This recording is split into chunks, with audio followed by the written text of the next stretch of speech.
Welcome to crime diaries. ఈ వారం మన guest one of the outstanding senior IPS officer.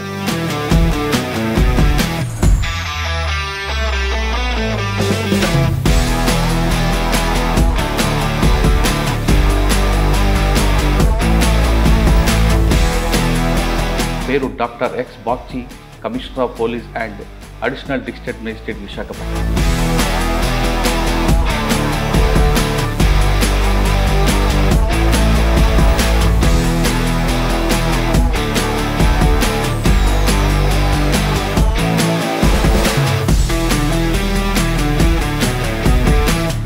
Doctor చదివి 3 gold medals ఉన్న Bagchi garu police uniform by ఛాన్సా by choice? నా జీవితంలో కొన్ని సంఘటనలు జరిగాయి. అప్పుడు కూడా సహించలేకపోయాను, ఈరోజు కూడా కరప్షన్ సహించను. అది ఒక turning point in my life. కానీ హోమ్ కేటర్ రాకుండా మీకు ఏపీ కేటర్ వచ్చింది కదా, కొంచెం డిసప్పాయింట్ అయ్యారా? లెఫ్ట్ ఫ్రంట్ గవర్నమెంట్ ఉన్నంతసేపు నేను ఈ రాష్ట్రంలో పనిచేయకూడదని, నేను హోమ్ కేడర్ నాకు వద్దు అని అప్లికేషన్ ఫామ్లో రాశాను. ఫస్ట్ పోస్టింగ్ ఎక్కడ వచ్చింది? ట్రైనింగ్ కూడా అది చాలా all round best officer of the year అని డిక్లేర్ చేయడం జరిగింది. మెయిన్ ఛాలెంజ్ పోలీస్కి సైబర్ క్రైమ్ కంట్రోల్. సైబర్ క్రైమ్లో డిటెక్షన్ మీరు ప్రయారిటీ ఇస్తారా, ఇన్వెస్టిగేషన్ ఇస్తారా, లేదు థర్డ్ అవేర్నెస్ ఇస్తారా? సో సైబర్ క్రైమ్లో ప్రతిరోజు 1,00,000 ఎప్పుడైనా prevention is better than cure. సరే, రెండు కాకుండా ఇప్పుడు కొత్తగా డిజిటల్ అరెస్ట్ సైబర్ క్రిమినల్స్ బెదిరిస్తున్నారు. అసలు డిజిటల్ అరెస్ట్ ఉంటుందా లేదా? డిజిటల్ అరెస్ట్ ఈ ఫస్ట్ టైం వింటున్నాం. వాళ్ళు అందరికీ ఏం చెప్తారంటే మేము అరెస్ట్ చేయడానికి వస్తున్నాం. ఎంపీ గారిని కూడా ఫ్యామిలీని కిడ్నాప్ చేయడం, ఆ కేసు అంతా చూసాం. తిరిగి అటువంటి సిచ్యువేషన్ జరగకుండా మీరు విశాఖ ప్రజలకు ఎలాంటి మీరు భద్రత? ఇప్పుడు నేను ప్రతి ఎస్హెచ్ఓకి చెప్పాము, any active rowdy outside jail, rowdyism ఖచ్చితంగా తగ్గిపోయింది. సార్, మీ నెంబర్ ఇవ్వడం అనేది ఆబ్జెక్టివ్ బాగుంది, కానీ మీ పర్సనల్ లైఫ్ డిస్టర్బెన్స్ వస్తుంది కదా. ఈ అవకాశం జీవితంలో అందరికీ రాదు, నాకు వచ్చింది. నేను జీవితంలో ఎప్పుడూ కమిషనర్ పోలీస్గా పనిచేయలేదు.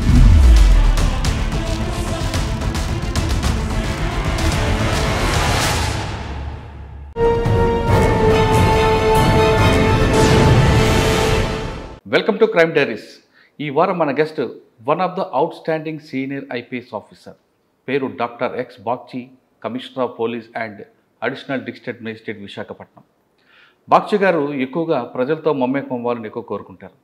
సాధారణంగా కమిషనర్ అనగానే కిందనున్న ఆఫీసర్తో పనిచేయడం అనేది చూస్తారు, కానీ బాగ్చి గారు మాత్రం తన పర్సనల్ నెంబర్ ప్రజలకు ఇచ్చి నిరంతరం ఫోన్ని ఎక్కువగా మాట్లాడుతున్నారు. సాధారణంగా అఫీషియల్ నెంబర్ కొంతమంది ఇస్తారు, కానీ బాగ్చి గారు మాత్రం పర్సనల్ నెంబర్ ఇచ్చి ప్రజలకు ఉన్న సమస్యలు 24 గంటలు వినడం వెనుక ఉద్దేశం ఏంటి? ఇటీవల కాలంలో విశాఖపట్నంలో జరుగుతున్న సైబర్ క్రైమ్ మీద పూర్తిగా ఆయన ఫోకస్ పెట్టి సైబర్ క్రైమ్ అరికట్టడానికి ఆయన చాలా విషయాలు చేస్తున్నారు. అందులో భాగంగా ఇటీవల ఒక పెద్ద ప్రెస్ మీట్ పెట్టారు. దీంతోపాటు కిలాడి లేడీని అరెస్ట్ చేసి అమాయక యువకులు ఎలా మోసపోతుంటారో అన్న విషయాన్ని కూడా ఇప్పుడు కూడా ముందుకు రండి, మేము ఉన్నామంటూ ఆయన భరోసా ఇస్తున్నారు. బాగ్చి గారిని అడిగి అసలు సైబర్ క్రైమ్ మీద ఏ విధంగా ఫోకస్ చేస్తారు, సైబర్ క్రైమ్కి అవేర్నెస్ ముఖ్యమా, డిటెక్షన్ ముఖ్యమా, లేదు ఇన్వెస్టిగేషన్ ముఖ్యమా అనే విషయాన్ని సార్ నుండి తెలుసుకుంది. సార్ నమస్తే. నమస్కారం. డాక్టర్ బాగ్చి గారు, గతంలో సినిమాలో చూసామండి, పోలీస్ కమిషనర్ విశాఖపట్నంకి వచ్చినప్పుడు కొత్తల్లో తన నెంబర్ ఇస్తారు, కానీ సినిమా వేరు, రియల్ లైఫ్ వేరు. రియల్ లైఫ్లో మీరు మాత్రం ఫస్ట్ టైం ఏపీలో విశాఖపట్నం కమిషనర్గా వచ్చిన తర్వాత మీ పర్సనల్ నెంబర్ ఇచ్చారు. అఫీషియల్ నెంబర్ ఇవ్వడం అనేది డిఫరెంట్ ఉంటుంది. మీ ఆ పర్సనల్ నెంబర్ ఇచ్చి ప్రజలకి 24/7 కూడా అందుబాటులో ఉంటారని ఇవ్వడం, దాంట్లో ప్రజలకి ఒక భరోసా ఏర్పడింది. ఓకే, విశాఖపట్నం పోలీసులు మా ఊరికి ఉన్నారు అని సపోర్ట్ వచ్చింది. సాధారణంగా పోలీసులు అనగానే డైల్ 100కి ఫోన్ చేయండి, ఇంకొక నెంబర్ ఇస్తుంటారు. ఆ నెంబర్ కూడా లిఫ్ట్ చేస్తారా లేదా అనేది ఒక డైనమోలు ఉంటారు. కానీ మీరు డైరెక్ట్గా కమిషనర్ గారు నెంబర్ ఇచ్చారు కాబట్టి క్రిమినల్స్ కూడా భయపడతారు, ప్లస్ విక్టిమ్స్కి ఒక అష్యూరెన్స్ వస్తారు. అసలు ఆలోచన ఎందుకు వచ్చింది, వచ్చిన తర్వాత దాని ఇన్పుట్స్ మీకు ఎలాగ వస్తున్నాయి? Number 1. Number 2, cyber crime Visakhapatnam వచ్చిన తర్వాత కమిషనర్గా మీరు ఎక్కువగా సైబర్ క్రైమ్ మీద ఎక్కువ ఫోకస్ చేశారు. దాని వెనక రీజన్ ఏంటి? రెండింటితో పాటు విశాఖ కమిషనర్కి వచ్చిన తర్వాత మీకు మెయిన్ ఛాలెంజ్ ఏమొచ్చింది? ఈ 3 ప్రశ్నలకు సమాధానం చెప్పే ముందు బాగ్చి సాబ్గా ఫ్యామిలీ బ్యాక్గ్రౌండ్, పేరెంట్స్. అసలు డాక్టర్ చదివి 3 గోల్డ్ మెడల్స్ ఉన్న Bagchi garu police uniform by ఛాన్సా, బై చాయిసా?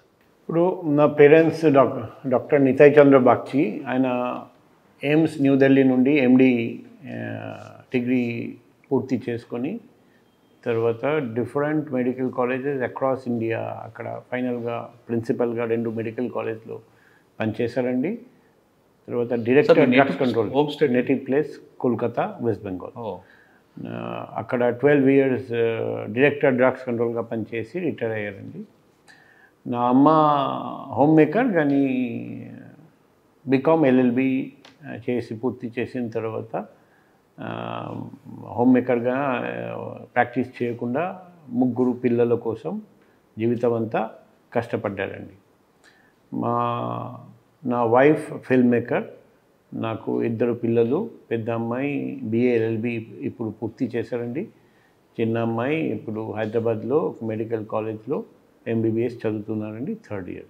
మీ ఎడ్యుకేషన్ బ్యాక్గ్రౌండ్ చెప్పండి. ఎంబీబీఎస్ పూర్తి చేసి ఎండి జనరల్ మెడిసిన్ చేస్తూ ఉండగా నాకు ఐపీఎస్ జాబ్ వచ్చింది. ఎందుకు సార్ డాక్టర్ అయిన తర్వాత మంచి ప్రొఫెషన్ వదిలి పోలీస్ కూడా రావాలని సివిల్స్ ఎందుకు రా సార్? ఇప్పుడు నా జీవితంలో కొన్ని సంఘటనలు జరిగాయి. ఫస్ట్ ఆఫ్ ఆల్, నేను అప్పుడు ఇంటర్న్షిప్ చేస్తూ ఉండగా ఒకరోజు రాత్రిపూట హాస్పిటల్లో నైట్ రౌండ్స్ చేస్తూ ఉండగా నాకు కనిపించింది ఒక పేషెంట్ స్టాటస్ కండిషన్ డిటరేట్ అవుతుందని చూసాము. ఆ పేషెంట్కి అప్పుడు బ్లడ్ ట్రాన్స్ఫ్యూషన్ ఇస్తున్నారని చూసాము.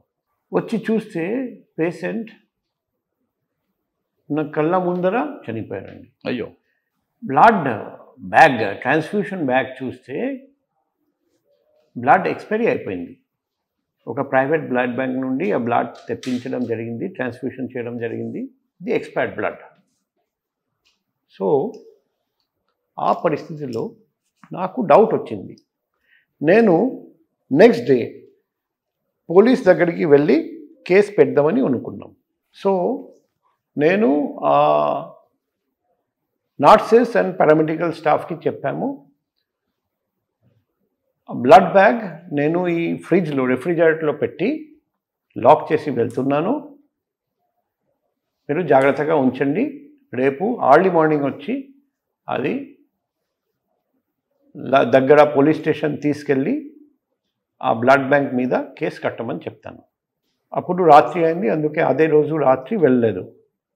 మరుసటి రోజు పొద్దున వచ్చి చూస్తే, అర్లీ మార్నింగ్ వచ్చాను, వచ్చి చూస్తే ఆ ఫ్రిడ్జ్లో ఏమీ లేదు, మొత్తం క్లీన్ చేసి పెట్టారండి.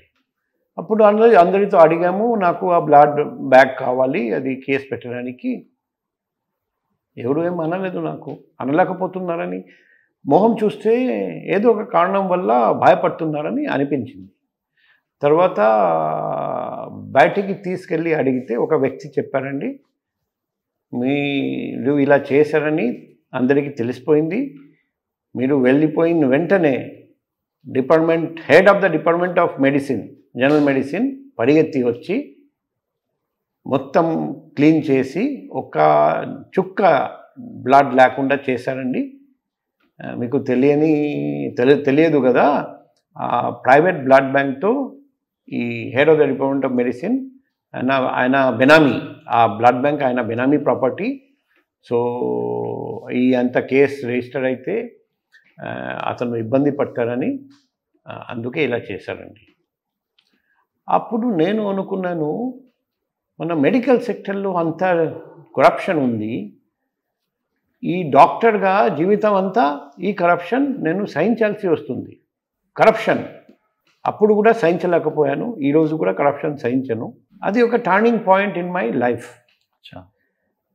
అప్పుడు నేను స్టార్ట్ చేశాను ఆలోచించడం, మాకు డాక్టర్ లైన్ నేను కంటిన్యూ చేయాలా, లేకపోతే సివిల్ సర్వీసెస్ రాసి పోలీస్ లైన్కి వెళ్ళాలా అని ఆలోచించడం మొదలుపెట్టాను. కొన్ని రోజుల్లో మాకు ఎలక్షన్ వచ్చింది మా రాష్ట్రంలో. అప్పుడు left front government. First time నేను ఎలక్షన్లో ఓటు వేయాలి. నాది జాయింట్ ఫ్యామిలీ,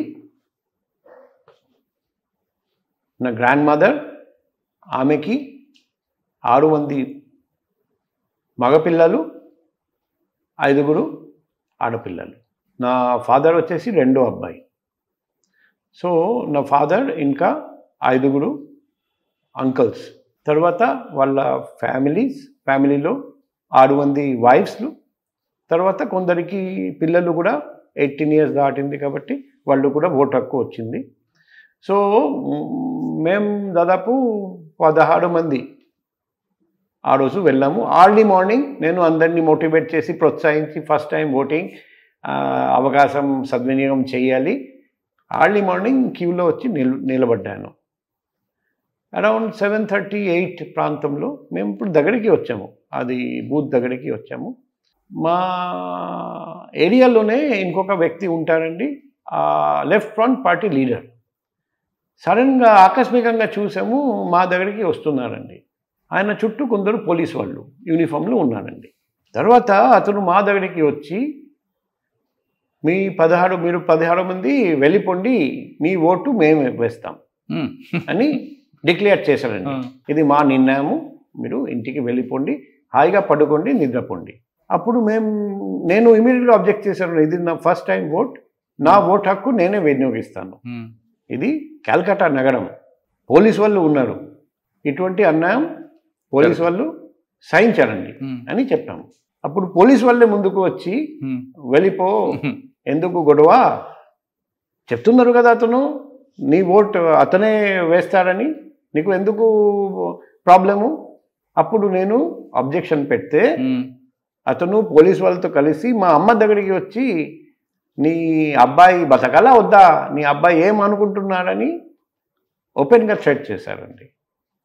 అప్పుడు నా అమ్మ ఏడుస్తూ పోదాం, ఎందుకు అంతా అని బలవంతంగా నన్ను లాక్కొని ఇంటికి వెళ్ళిపోయారండి. మా ఫ్యామిలీ మెంబర్స్ అందరూ ఇంటికి వెళ్ళిపోయారండి. తర్వాత 10-15 years వరకు మా ఫ్యామిలీలో మేమే అది ఓటర్ లిస్ట్ నుండి పేర్లు తీసేశారండి. ఓకే. ఎందుకంటే వాళ్ళు క్లియర్గా చెప్పారండి, మాకు నమ్మకం లేదు, మీరు మా పార్టీ కోసం ఓటు వేస్తారని మాకు నమ్మకం లేదు, అందుకే మీకు ఓటు ఇవ్వడానికి అవసరం లేదు, మీ ఓటు మేమే వేస్తాం. ఈ 2 ఇన్సిడెంట్ జరిగిన తర్వాత నేను నిర్ణయం తీసుకున్నాను, నేను పోలీస్ డిపార్ట్మెంట్ జాయిన్ చేయాలి, ఇటువంటి తప్పుడు పనులు పోలీసు వాళ్ళు చేస్తున్నారు, అరికట్టాలి, మంచి పోలీసింగ్ ఎన్ష్యూర్ చేయాలి, ప్రజలకు న్యాయం చేయాలి, ఇటువంటి అన్యాయం మేము చేయకూడదు, మేము చేయనీయకూడదు, సహించకూడదు. ఈ 2 ఇన్సిడెంట్స్ వలన మా జీవితంలో ఒక పెను మార్పు వచ్చింది, టర్నింగ్ పాయింట్ అన్నమాట. అప్పుడు నేను హౌస్ స్టాఫ్షిప్ చేస్తూ రాసాము. నెక్స్ట్ ఇయర్ మాకు ర్యాంక్ వచ్చేసింది, నేను సివిల్ సర్వీసెస్ జాయిన్. కానీ హోమ్ క్యాడర్ రాకుండా మీకు ఏపీ క్యాడర్ వచ్చింది కదండి, కొంచెం డిసప్పాయింట్ అయ్యారా? ఇప్పుడు నాకు ఆల్ ఇండియా 62nd ర్యాంక్ వచ్చింది. Okay. 62nd rank in all India civil services చాలా మంచి ర్యాంక్. కానీ లెఫ్ట్ ఫ్రంట్ గవర్నమెంట్ ఉన్నంతసేపు నేను ఈ రాష్ట్రంలో పనిచేయకూడదని వాళ్ళు నాకు అప్పుడు వాళ్ళు ప్రిఫరెన్స్ అడిగేవాళ్ళండి. అప్లికేషన్ ఫామ్లో రాసి ఇవ్వాలి, హోమ్ క్యాడర్ కావాలా వద్దా, ఈ ఒకటే పాయింట్. నేను హోమ్ క్యాడర్ నాకు వద్దు అని అప్లికేషన్ ఫామ్లో రాశాను. ఓకే.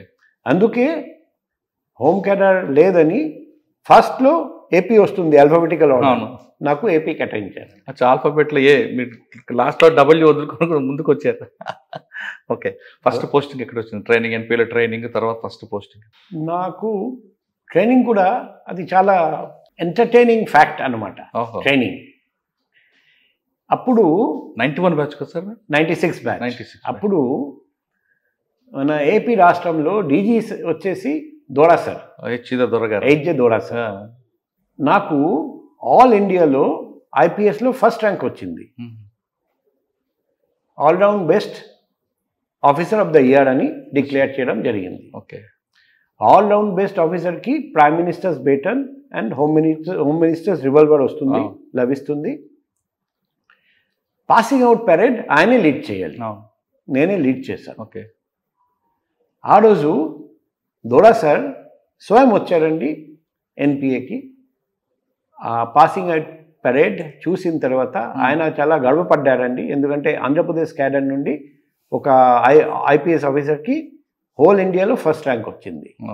ఆయన నేరుగా నా దగ్గరికి వచ్చి అడిగారండి, నేను ఇప్పుడు డిస్ట్రిక్ట్ కేటాయిస్తాను, నా సొంత జిల్లా శ్రీకాకుళం, నేను శ్రీకాకుళం ఇస్తే ఎలా ఉంటుంది? నేను చెప్పాను, సార్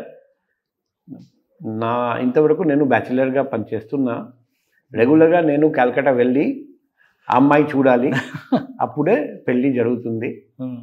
సో మీరు నాకు శ్రీకాకుళం కేటాయిస్తే నేను రెగ్యులర్గా ఇంటికి వెళ్ళగలుగుతాను, అమ్మాయి చూడగలుగుతాను, పెళ్ళి ఫిక్స్ చేయగలుగుతాను.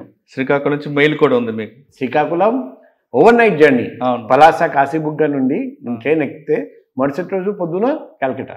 4 o'clock మెయిల్, మార్నింగ్ మీరు 4:30కి కలకత్తా. సో ఆయన ఇమీడియట్గా శ్రీకాకుళం. చాలా సంతోషం, శ్రీకాకుళం ఇచ్చారండి. అందుకే నేను 1999లో ఆయన పోస్టింగ్ ఇచ్చారండి Srikakulam ASP under training. Next year నా పెళ్లి ఫిక్స్ అయిపోయింది అండ్ నేను పెళ్లి చేసుకున్నాను. మీరు శ్రీకాకుళం విశాఖపట్నం అంటే ఉత్తరాంధ్ర అల్లుడేది మీరు. సో శ్రీకాకుళం ఇచ్చారు. మీకు ఫస్ట్ ఎస్పీ ఎవరండి? నా ఫస్ట్ ఎస్పీ పూర్ణచంద్రరావు. పూర్ణచంద్రరావు ఇక్కడ కూడా వైజాగ్ కమిషనర్గా పనిచేశారు. శ్రీకాకుళం మీరు వచ్చేసరికి మీరు ఏం నేర్చుకున్నారు? పూర్ణచంద్ర గారు ఏం నేర్చుకున్నారు? అప్పుడు శ్రీకాకుళంలో కొంచెం ఎఫెక్టెడ్ ఏరియా ఉంది, మీకున్న ఛాలెంజ్ ఏంటంటే? శ్రీకాకుళంలో కొన్ని ఇన్సిడెంట్స్ నేను చూశాను, నాకు ఈరోజు కూడా గుర్తు ఉంది. అప్పుడు ఆంధ్రప్రదేశ్ రాష్ట్రంలో నక్సలైట్ వర్సెస్ పోలీస్ హోడాహోడి పోరాటం. ఒడిశాలో అప్పుడు బిజు పట్నాయక్ గవర్నమెంట్, ఆయన చెప్పారండి, నక్సలైట్స్ మా అన్న తమ్ముళ్ళే, బ్రదర్స్ అని చెప్పి, మా బ్రదర్స్ అని ఆయన చెప్పేవారండి.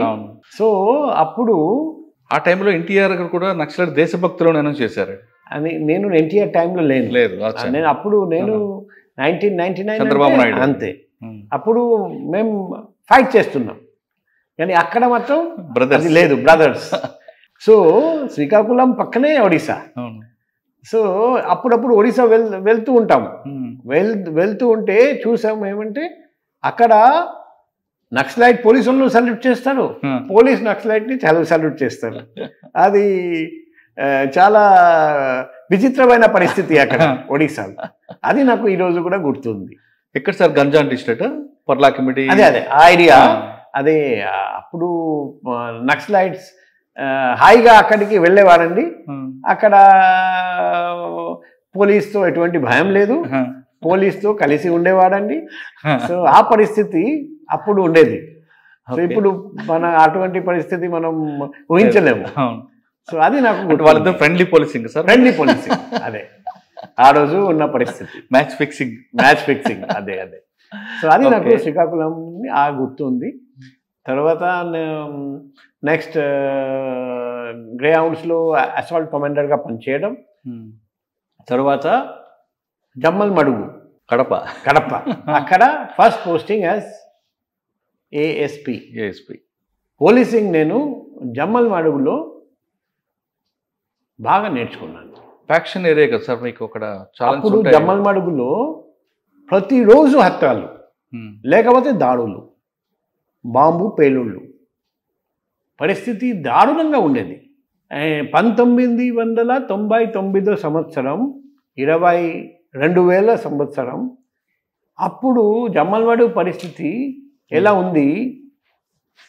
అక్కడ ఏజెడ్ పర్సన్స్తో అడిగితే వాళ్ళు చెప్తారండి. కానీ నేను 1.5 years జమ్మల్మడుగులో ప్రతి వీధి తిరిగాను, ప్రతి ఊరు తిరిగాను, ప్రతి చోట వెళ్ళి ఒకే మాట చెప్పాను, పోడు నష్టం పొందు లాభం. పోడు నష్టం పొందు లాభం, కలిసి ఉంటే కలదు సుఖం. ఈ మాట ప్రతి ఊరికి పోయి పొద్దున నుండి రాత్రి దాకా తిరిగేవాడిని. ఎందుకంటే ఇంట్లో వైఫ్ లేరండి, పెళ్ళి కాలే, ఒకటే పని తిరగడం. ఒకరోజు టెలికాన్ఫరెన్స్లో నాకు గుర్తుంది, అప్పుడు home minister mister Goud, Devendra Goud sir టెలికాన్ఫరెన్స్లో ఎస్పీస్, సిపీస్ అండ్ డీజీపీ నాతో ఏఎస్పీగా అడిగారండి, ఏ బాక్షి నువ్వు అన్ని విలేజెస్ విజిట్ చేసావని చెప్తున్నారు. అప్పుడు నేను లేసి సార్ ఇంకా 2-3 విలేజెస్ పెండింగ్ ఉన్నాయి సార్ అని లేసి చెప్పాను. అది విలేజర్స్ ఈరోజు కూడా జమ్మలమడుగు పోయి అడిగితే ఎమ్మెల్యే గారితో కూడా నా గురించి అడిగితే ఆయన చెప్తారండి. రామ్ సుబ్బారెడ్డి గారు. రామ్ సుబ్బారెడ్డి ఇటువైపు రామ్ సుబ్బారెడ్డి ఇప్పుడు ఎమ్మెల్యే కాదండి, మరోవైపు దేవగుడి విలేజ్ నుండి అక్కడ దేవగుడి నారాయణ రెడ్డి ఇప్పుడు ఆయన తమ్ముడు అనుకుంటా ఆది నారాయణ రెడ్డి ఎమ్మెల్యేగా ఉన్నారండి. సార్ మీరు అన్ని విలేజ్ తిరిగారు, విలేజ్ మీద డామినేషన్ తీసుకొచ్చారు, కానీ పబ్లిక్లో ఆ చేంజ్ వచ్చింది సార్, ఫ్యాక్షన్ వైపు వెళ్ళకూడదు. అదే చెప్తున్నా, నేను ఎప్పుడు వెళ్ళాను ఆ 1.5 ఇయర్లో పెను మార్పు వచ్చింది. ఓకే, ఇది మీరు నమ్మొచ్చు నమ్మకపోవచ్చు, కానీ ఇప్పుడు ప్రొద్దుటూరు ఎమ్మెల్యే వరదరాజులు రెడ్డి, జమ్మలమడుగు ఎమ్మెల్యే ఆదినారాయణ రెడ్డి, నేను ఇద్దరితో మీరు మాట్లాడండి ఎప్పుడైనా ఏఎస్పీ బాక్షి గురించి మీకు ఐడియా ఉందా లేదా ఓకే అని అడిగితే దేవగుడి నారాయణ రెడ్డి, రామ్ సుబ్బారెడ్డి వీళ్ళందరూ అప్పుడు కూడా ఉన్నారండి. వాళ్ళే మీకు చెప్తారు. రైట్. అక్కడ ప్రజలతో మాట్లాడితే వాళ్ళు కూడా చెప్తారండి, ఏఎస్పీ బాక్షి గురించి మీకు ఐడియా ఉందా అని అడిగితే వాళ్ళే చెప్తారు. పబ్లిక్తో అడిగితే చెప్తారు. ఓకే, అక్కడ 1.5 years సార్, అక్కడ 1.5 years. Next first SP post. Next జమ్మలమడుగులో నేను చేసిన పని చూసి దోడా సార్ చాలా హ్యాపీ ఫీల్ అయ్యారండి.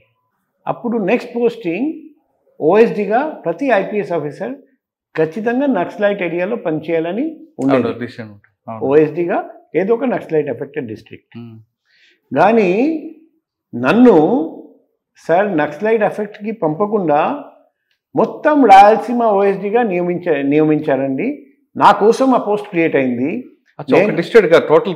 టోటల్ రాయలసీమ రీజియన్ ఓఎస్డీగా నన్ను నియమించడం జరిగింది. నేను వెళ్ళిపోయిన తర్వాత ఎస్పీగా ఆ పోస్ట్ కూడా తీసేశారండి. ఓన్లీ నా కోసం ఆ పోస్ట్ క్రియేట్ చేయడం జరిగింది. అప్పుడు అనంతపూర్లో ఒక ఓఎస్డీ ఉన్నారు. మిగిలిన 3 జిల్లాలు కడప, కర్నూలు, చిత్తూరు నేను ఓఎస్డీగా ఉన్నాను. మే 2001 నుండి ఏప్రిల్ 2002 ఓకే దాదాపు 11 నెలలు ఓఎస్డీగా పనిచేశాను. కర్నూలులో పనిచేశాను, అప్పుడు నా హెడ్ క్వార్టర్స్ నంద్యాల. తర్వాత కడపలో పనిచేశాను, అప్పుడు నా హెడ్ క్వార్టర్స్ కడప. చిత్తూరు వెళ్ళాలని అనుకున్నాము, ఆ లోపల నాకు ఎస్పీగా ప్రమోషన్ వచ్చేసింది. ఫస్ట్ పోస్టింగ్ ఇక్కడ సార్ ఎస్పీగా? First posting undivided Nizamabad district ఎస్పీగా. అక్కడ 1.5 years పనిచేసి తర్వాత నాకు కలకట్టాలో కొన్ని కారణాల వల్ల సెంట్రల్ డెప్యుటేషన్ తీసుకోవాల్సి వచ్చింది. 4 years కలకట్టాలో పనిచేశాను సెంట్రల్ డెప్యుటేషన్లో. మీకు మ్యారేజ్ ఎప్పుడైంది మరి? నిజామాబాద్ 2001లో. నిజామాబాద్ ఎస్పీ ఉన్నప్పుడు అయిందా? జమ్మలమడుగులో మ్యారేజ్ మ్యారేజ్ అయింది జమ్మలమడుగులో. నా అమ్మాయి పుట్టింది నిజామాబాద్లో. సో తర్వాత రెండో అమ్మాయి పుట్టింది, మేము ఇక్కడికి కలకట్టా వెళ్ళిపోయాము సెంట్రల్ డెప్యుటేషన్. అప్పుడు నా రెండో అమ్మాయి పుట్టింది. కానీ మీరు హనీమూన్ విశాఖపట్నం వచ్చారట కదా? అది ఒక స్టోరీ. అది అప్పుడు 2001లో మ్యారేజ్ జరిగింది. సో అప్పుడు నేను ఏఎస్పీ జమ్మలమడుగులో ఉన్నాను. సో నా ఫ్రెండ్స్ సజెస్ట్ చేశారండి, హనీమూన్ నువ్వు స్విట్జర్లాండ్ వెళ్ళొచ్చు, నేపాల్ వెళ్ళొచ్చు, ఇంకా యుఎస్ వెళ్ళొచ్చు, హనూలులు వెళ్ళొచ్చు, మంచి ఐడియాస్ వచ్చాయి. అప్పుడు నేను అన్నీ బాగానే ఉన్నాయి, స్పాన్సర్ చెయ్యి అని చెప్తే అందరూ వెళ్ళిపోయాడు. సో అప్పుడు అప్పుడు ఎవరు ఒప్పుకోలేదు. అప్పుడు నేను సరే ఎవరు స్పాన్సర్ చేయలేదు. నేను ట్రైన్ ఎక్కాను వైఫ్తో పాటు. వైఫ్ వస్తూ వస్తూ నాతో అడిగారండి, సరే నీ దగ్గర డబ్బు లేదు తెలుసు, కానీ మనం హనీమూన్ కోసం ఎక్కడికి వెళ్ళకూడదా సరే నేను చెప్పాను, సరే ఒక సర్ప్రైజ్ ఏరియా ఉంది, అక్కడికి తీసుకెళ్దాం, అక్కడ హనీమూన్ స్పెండ్ చేద్దాం అని చెప్పాను. వైఫ్కి ప్లేస్ చెప్పలే. తర్వాత వైజాగ్ వచ్చింది, ట్రైన్ ఆగింది, మేము చెప్పాము ఇప్పుడు దిగాలి మనం. కోరమండల హౌరా ఎక్స్ప్రెస్ అండి. కోరమండల్ మనకు బెస్ట్ ట్రైన్ వచ్చేసి కోరమండల్. ఎందుకు దిగాలి అని అడిగితే ఇక్కడే మా హనీమూన్ కదా అని చెప్పాను. సో అప్పుడు వైఫ్ జీవితంలో రాలేదు వైజాగ్. ఎందుకు, ఏముంది ఇక్కడ వైజాగ్లో? అప్పుడు నేను చెప్పాను, బెంగాల్లో బెంగాలీస్ సీ ఎంజాయ్ చేయాలి, సముద్రం ఎంజాయ్ చేయాలంటే దిగా వెళ్తారండి సౌత్. అవును. హిల్స్ ఎంజాయ్ చేయాలంటే డార్జిలింగ్ వెళ్తారండి నార్త్. అవును. వైజాగ్ వచ్చేసి దిఘా ప్లస్ డార్జిలింగ్ కంబైన్డ్. ఇక్కడ ఒకవైపు సముద్రం ఉంది, మరోవైపు హిల్స్ ఉంది. ఇటువంటి బ్యూటిఫుల్ ప్లేస్ మనకు ఇండియాలో ఎక్కడ దొరకదు అని చెప్పి ఇక్కడ దిగాను. భీమ్లీలో ఉన్నాను. ఓకే.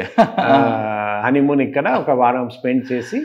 ఇక్కడ ఇంకో స్పెషల్ కూడా ఉంటుందండి, బెంగాలీ ఫుడ్ అని దొరుకుతుంది, చేపలు దొరుకుతాయి, రసగుల్లా దొరుకుతాయి, అన్నీ దొరుకుతాయి. సో వైఫ్ కూడా చాలా హ్యాపీగా ఫీల్ అయ్యారండి. తర్వాత మళ్ళీ ట్రైన్ ఎక్కి జమ్మలమడుగు. సో అది సార్ మీ ఫస్ట్ పోస్ట్ నిజామాబాద్ వచ్చేసరికి, నిజామాబాద్ అప్పటికే బాగా బర్నింగ్ ఇష్యూ. అవునండి. దాన్ని మీరు ఎలా కంట్రోల్ చేశారు? ఇక్కడ మహేందర్ రెడ్డి గారు, ఆనంద్ గారు అందరూ కూడా వర్క్ చేశారు. ఇప్పుడు నిజామాబాద్లో నేను గర్వంగా చెప్పుకోవచ్చు, నేను పనిచేసిన 1.5 yearలో ఒక కానిస్టేబుల్ కూడా చనిపోలేదు. నేను నిజామాబాద్లో ఒక మోస్ట్ ఇంపార్టెంట్ ఇన్సిడెంట్ చాలామందికి తెలియదు, ఈరోజు తెలియజేస్తున్నా. సడన్గా ఒక ఎన్కౌంటర్ జరిగింది. రామకృష్ణ నక్సలైట్, అప్పుడు బిగ్ లీడర్ రామకృష్ణ. ఎక్కడండి జరిగింది? ఆదిలాబాద్ నిజామాబాద్ సరిహద్దులో జరిగింది. తర్వాత అప్పుడు మన DG sir Peruvaram Ramulu. Okay sir నాకు ఫోన్ చేసి, బాక్షి నీకు తెలుసా? సార్ ఎన్కౌంటర్ గురించి తెలుసు. అది కాదు, రామకృష్ణ జేబులో ఏం దొరికింది తెలుసా అని సార్ అడిగారు. నాకు తెలియదు సార్. నీ రెసిడెన్స్ మ్యాప్ దొరికింది అంటే తర్వాత ఏం తెలిసిందంటే, రామకృష్ణ చాలామంది నక్సలైట్తో కలిసి మా ఇంటికి రావడానికి ప్లాన్ చేశారట కొన్ని రోజుల్లో. అచ్చా. ఎట్లా? నేను అప్పుడు రెగ్యులర్గా క్యాంప్ ఆఫీస్లో పబ్లిక్తో కలిసేవాడిని. సో వాళ్ళు గ్రామ ప్రజలుగా నాటించి మా క్యాంప్ ఆఫీస్ అంటే రెసిడెన్స్కి వచ్చి సడన్గా బాంబ్ బ్లాస్ట్ చేసి ఫైరింగ్ చేసి అందరినీ, నన్ను, నా వైఫ్, నా అమ్మాయి ముగ్గురిని చంపేసి మొత్తం డిస్ట్రాయ్ చేసి వెళ్ళడానికి ప్లాన్ చేశారండి. అటువంటి ఇన్సిడెంట్ చేయగలిగితే అది నక్సలైట్స్కి చాలా పెద్ద మోరల్ బూస్టర్ అవుతుంది. ఎందుకంటే నేను ప్రతి విలేజ్కి వెళ్ళి ఒకవైపు సరెండర్ ప్రోగ్రామ్, మరోవైపు ఉద్యోగం కల్పించడం, మరోవైపు అవగాహన కార్యక్రమం పెట్టడం. సో నక్సలైట్స్ పబ్లిక్లో ఉన్న సపోర్ట్ కోల్పోతూ ఉన్నారని వాళ్లకు తెలిసింది, వాళ్ళు అర్థం చేసుకున్నారు. సార్ మీరు మానాల ఆ ప్రాంతం ఎక్కువ ఎందుకు ఫోకస్ చేస్తారు? అదే, అప్పుడు ఫారెస్ట్ వచ్చేసి మానాల కరీంనగర్ నిజామాబాద్ సరిహద్దులో ఉంది. అక్కడ ఎన్కౌంటర్ కూడా చేశాము. ఇద్దరు క్యాడర్స్ చనిపోయారండి ఎన్కౌంటర్లో. అది కూడా మానాల. నేను వెళ్ళిపోయిన తర్వాత కూడా మానాల్లో ఎన్కౌంటర్ జరిగింది. సో తర్వాత మధుసూదన్ రెడ్డి గారి టైంలో కూడా మేజర్ ఎన్కౌంటర్ జరిగింది. సో అందుకే మానాల మీద ఫోకస్ ఎప్పుడూ ఉండేది. అది కాకుండా ప్రతి నక్సలైట్ ఎఫెక్టెడ్ విలేజ్, అది ఆర్మూడ్లో ఉండొచ్చు, అది మాచారెడ్డి కామారెడ్డి ప్రాంతంలో ఉండొచ్చు, అది ఎల్లారెడ్డి ప్రాంతంలో ఉండొచ్చు, గాంధారి అనుకోండి, ఎక్కడైనా ఎక్కడ నక్సలైట్ ఎఫెక్టెడ్ ప్రాంతం అక్కడికి పోయి విజిట్ చేయడం, గ్రామ సభ పెట్టడం, మాట్లాడడం, ఉద్యోగం కల్పించడం, హెల్త్ క్యాంప్ పెట్టడం. దానివల్ల పట్టు కోల్పోతుంది, మా ఇన్ఫ్లుయెన్స్ తగ్గిపోతుందని భయంతో. తర్వాత అక్కడ పెద్ద లీడర్ ఉన్నారండి స్వామి, అప్పుడు నిజామాబాద్లో. స్వామి ఊరికి వెళ్ళి స్వామి ఊళ్ళో నిల్చొని స్వామిని ఛాలెంజ్ చేశాము, దమ్ముంటే రా అని. సో ఈ అంతా గమనించి సరే ఈ ఎస్పీ బతికి ఉంటే మాకు ఇబ్బందికరంగా ఉంటుందని ఆ ప్లాన్ చేశారండి. సార్ నిజామాబాద్లో మీకు 1.5 yearలో 2 గ్రూప్స్ ఉన్నాయండి. ఒకటి పీపుల్స్ వార్, 2 జనసేన జనశక్తి. ఒకటి కామారెడ్డి ఏరియాలో ఆపరేషన్ చేస్తుంటే ఒకటి మానాల మాచారెడ్డి. ఈ 2 గ్రూప్స్ని ఎలా మీరు డీల్ చేశారండి? ఇప్పుడు అంటే people's war both Kamareddy and ఆర్మూర్లో బాగా స్ట్రాంగ్గా ఉండేది. అప్పుడు జనశక్తికి అంత స్ట్రెంగ్త్ లేదు. ఓకే, జనశక్తి ఎప్పుడైనా పీపుల్స్ వార్తో పోలిస్తే జనశక్తికి అంత స్ట్రెంగ్త్ లేదు, అంత అమ్యునిషన్ లేదు, ఆర్మ్స్ లేవు, మ్యాన్ పవర్ లేదు. కానీ ఎక్కువ ఎక్స్ట్రాక్షన్ ఎక్కువ ఉండేది. అదే జనశక్తి అంటే ఎక్స్టార్షన్. మాకు జనశక్తి కంటే ఎప్పుడైనా పీడబ్ల్యూజీ పెద్ద శత్రువు పోలీస్కి. కానీ వాళ్ళు ఫైట్ చేసుకున్నారు కదా. వాళ్ళు ఫైట్. జనశక్తిలో కూడా చాలా గ్రూప్స్ ఉంటాయి. అవును, వీరన్న గ్రూప్, చాలా ఫనీ భక్తి గ్రూప్, ఎన్నో గ్రూప్స్ ఉండేవి. అవునండి. సో మాకు ఎప్పుడైనా పీడబ్ల్యూజీ మీద ఫోకస్ చేసాము, జనశక్తి మీద ఫోకస్ తక్కువ. సార్ మీరు టైం కన్నా ముందు సలీం అని ఒక లీడర్ ఉండేవారు, తర్వాత అనుకుంటారు మహేందర్ రెడ్డి గారి టైంలో. దానికి రిటాలియేషన్గా ఏమైనా జరిగాయా? నేను ఉన్నప్పుడు ఏం జరగలేదు. 2002 ఏప్రిల్ నుండి 2003 మిడిల్ వరకు నేను ఉన్నాను. ఆ టైంలో ఎటువంటి ఇన్సిడెంట్. సార్ అక్కడ నుండి డైరెక్ట్గా మీరు వెస్ట్ బెంగాల్ 4 years అక్కడ చేశాను. సార్ అక్కడ నేను 4 years central detective training school ప్రిన్సిపల్గా పనిచేశాను. ఓకే. సో ట్రైనింగ్లో అదే నా ఫస్ట్, అదే నా లాస్ట్ జీవితంలో. ఈ ట్రైనింగ్లో 4 years చేశాను. చాలా ఎంజాయ్ చేశాను. ఎందుకంటే నా డాడీ కూడా ప్రిన్సిపల్గా పిల్లలకు నేర్పించడం, మెడికల్ MBBS పిల్లలకు నేర్పించడం, PGT పోస్ట్ గ్రాడ్యుయేట్ డాక్టర్స్కి నేర్పించడం ఆయన సబ్జెక్ట్. నా గ్రాండ్ ఫాదర్ కూడా, నా తాత, ఆయన కూడా head master, school head master బంగ్లాదేశ్లో. మీకు టీచింగ్ ప్రొఫెషన్ బాగా. అదే. సో నాకు కూడా, నా వైఫ్ కూడా టీచింగ్ అంటే ఇష్టం, నాకు కూడా టీచింగ్ అంటే చాలా ఇష్టం. నా కాలేజ్లో ప్రతి ట్రైనింగ్ కోర్స్ మేము ట్రైనీస్కి ఫామ్ ఇచ్చేవాళ్ళం. నేమ్ రాయాల్సిన పని లేదు, జస్ట్ రాయండి, ప్రతి ఫ్యాకల్టీకి మీరు రేటింగ్ ఇవ్వండి. ఎప్పుడైనా నాకు బెస్ట్ రేటింగ్ వచ్చేది. అంటే ఇప్పుడు మనం చెప్పొచ్చు అందరూ పేరు రాయాలి కదా, అప్పుడు ప్రిన్సిపల్కి తక్కువ మార్క్స్ ఇస్తే ప్రిన్సిపల్కి కోపం వస్తుంది కదా, అందుకే ఆ సిస్టమ్ రిమూవ్ చేసాము. నేమ్ రాయకుండా జస్ట్ రాయండి, ఏ ఫ్యాకల్టీ బెస్ట్, ఏ ఫ్యాకల్టీకి మీరు 5 marks ఇస్తున్నారు, ఏ ఫ్యాకల్టీ తక్కువ మార్క్స్ ఇస్తున్నారు. అది చేసినా కూడా నాకు ఎప్పుడైనా హై మార్క్స్ వచ్చేది. నాకు టీచింగ్ అంటే చాలా ఇష్టం. ఇప్పుడు టైం దొరకట్లేదు, కానీ మీరు కనుక్కోవచ్చు. నేను APSP ADG IGగా ఉన్నప్పుడు రెగ్యులర్గా APSPలో చాలా స్కూల్స్ ఉన్నాయి. అక్కడికి ఆ స్కూల్స్కి వెళ్ళి రెగ్యులర్గా నేను క్లాస్ తీసుకునేవాళ్ళం. ఫిజిక్స్, కెమిస్ట్రీ, మ్యాథ్స్, ఇంగ్లీష్ అన్ని సబ్జెక్ట్స్ చెప్పేవాళ్ళం. ఇప్పుడు కూడా నేను ఇక్కడ పాపా హోమ్ ఉంది, వాళ్ళకు చెప్పాము నేను వచ్చి క్లాస్ తీసుకుంటాను. ఇప్పుడు టైం దొరకట్లేదు, నేను ఒకరోజు పోయి అన్ని సబ్జెక్ట్స్ తీసుకుంటాను. సార్ 4 years మీరు బెంగాల్ ఉన్నారు, నేటివ్ ప్లేస్లో. మీరు యూనిఫామ్లో వెళ్ళేవారా, వితౌట్ యూనిఫామ్? అంటే ప్రిన్సిపల్కి యూనిఫామ్ ఉండదు. కానీ మీ రైవల్టీ ఉన్నారు కదా, వాళ్ళు చూసారా మిమ్మల్ని? వాళ్ళు మా- ఫేస్ చేశారా మీకు? అప్పుడు నేను లేను అక్కడ.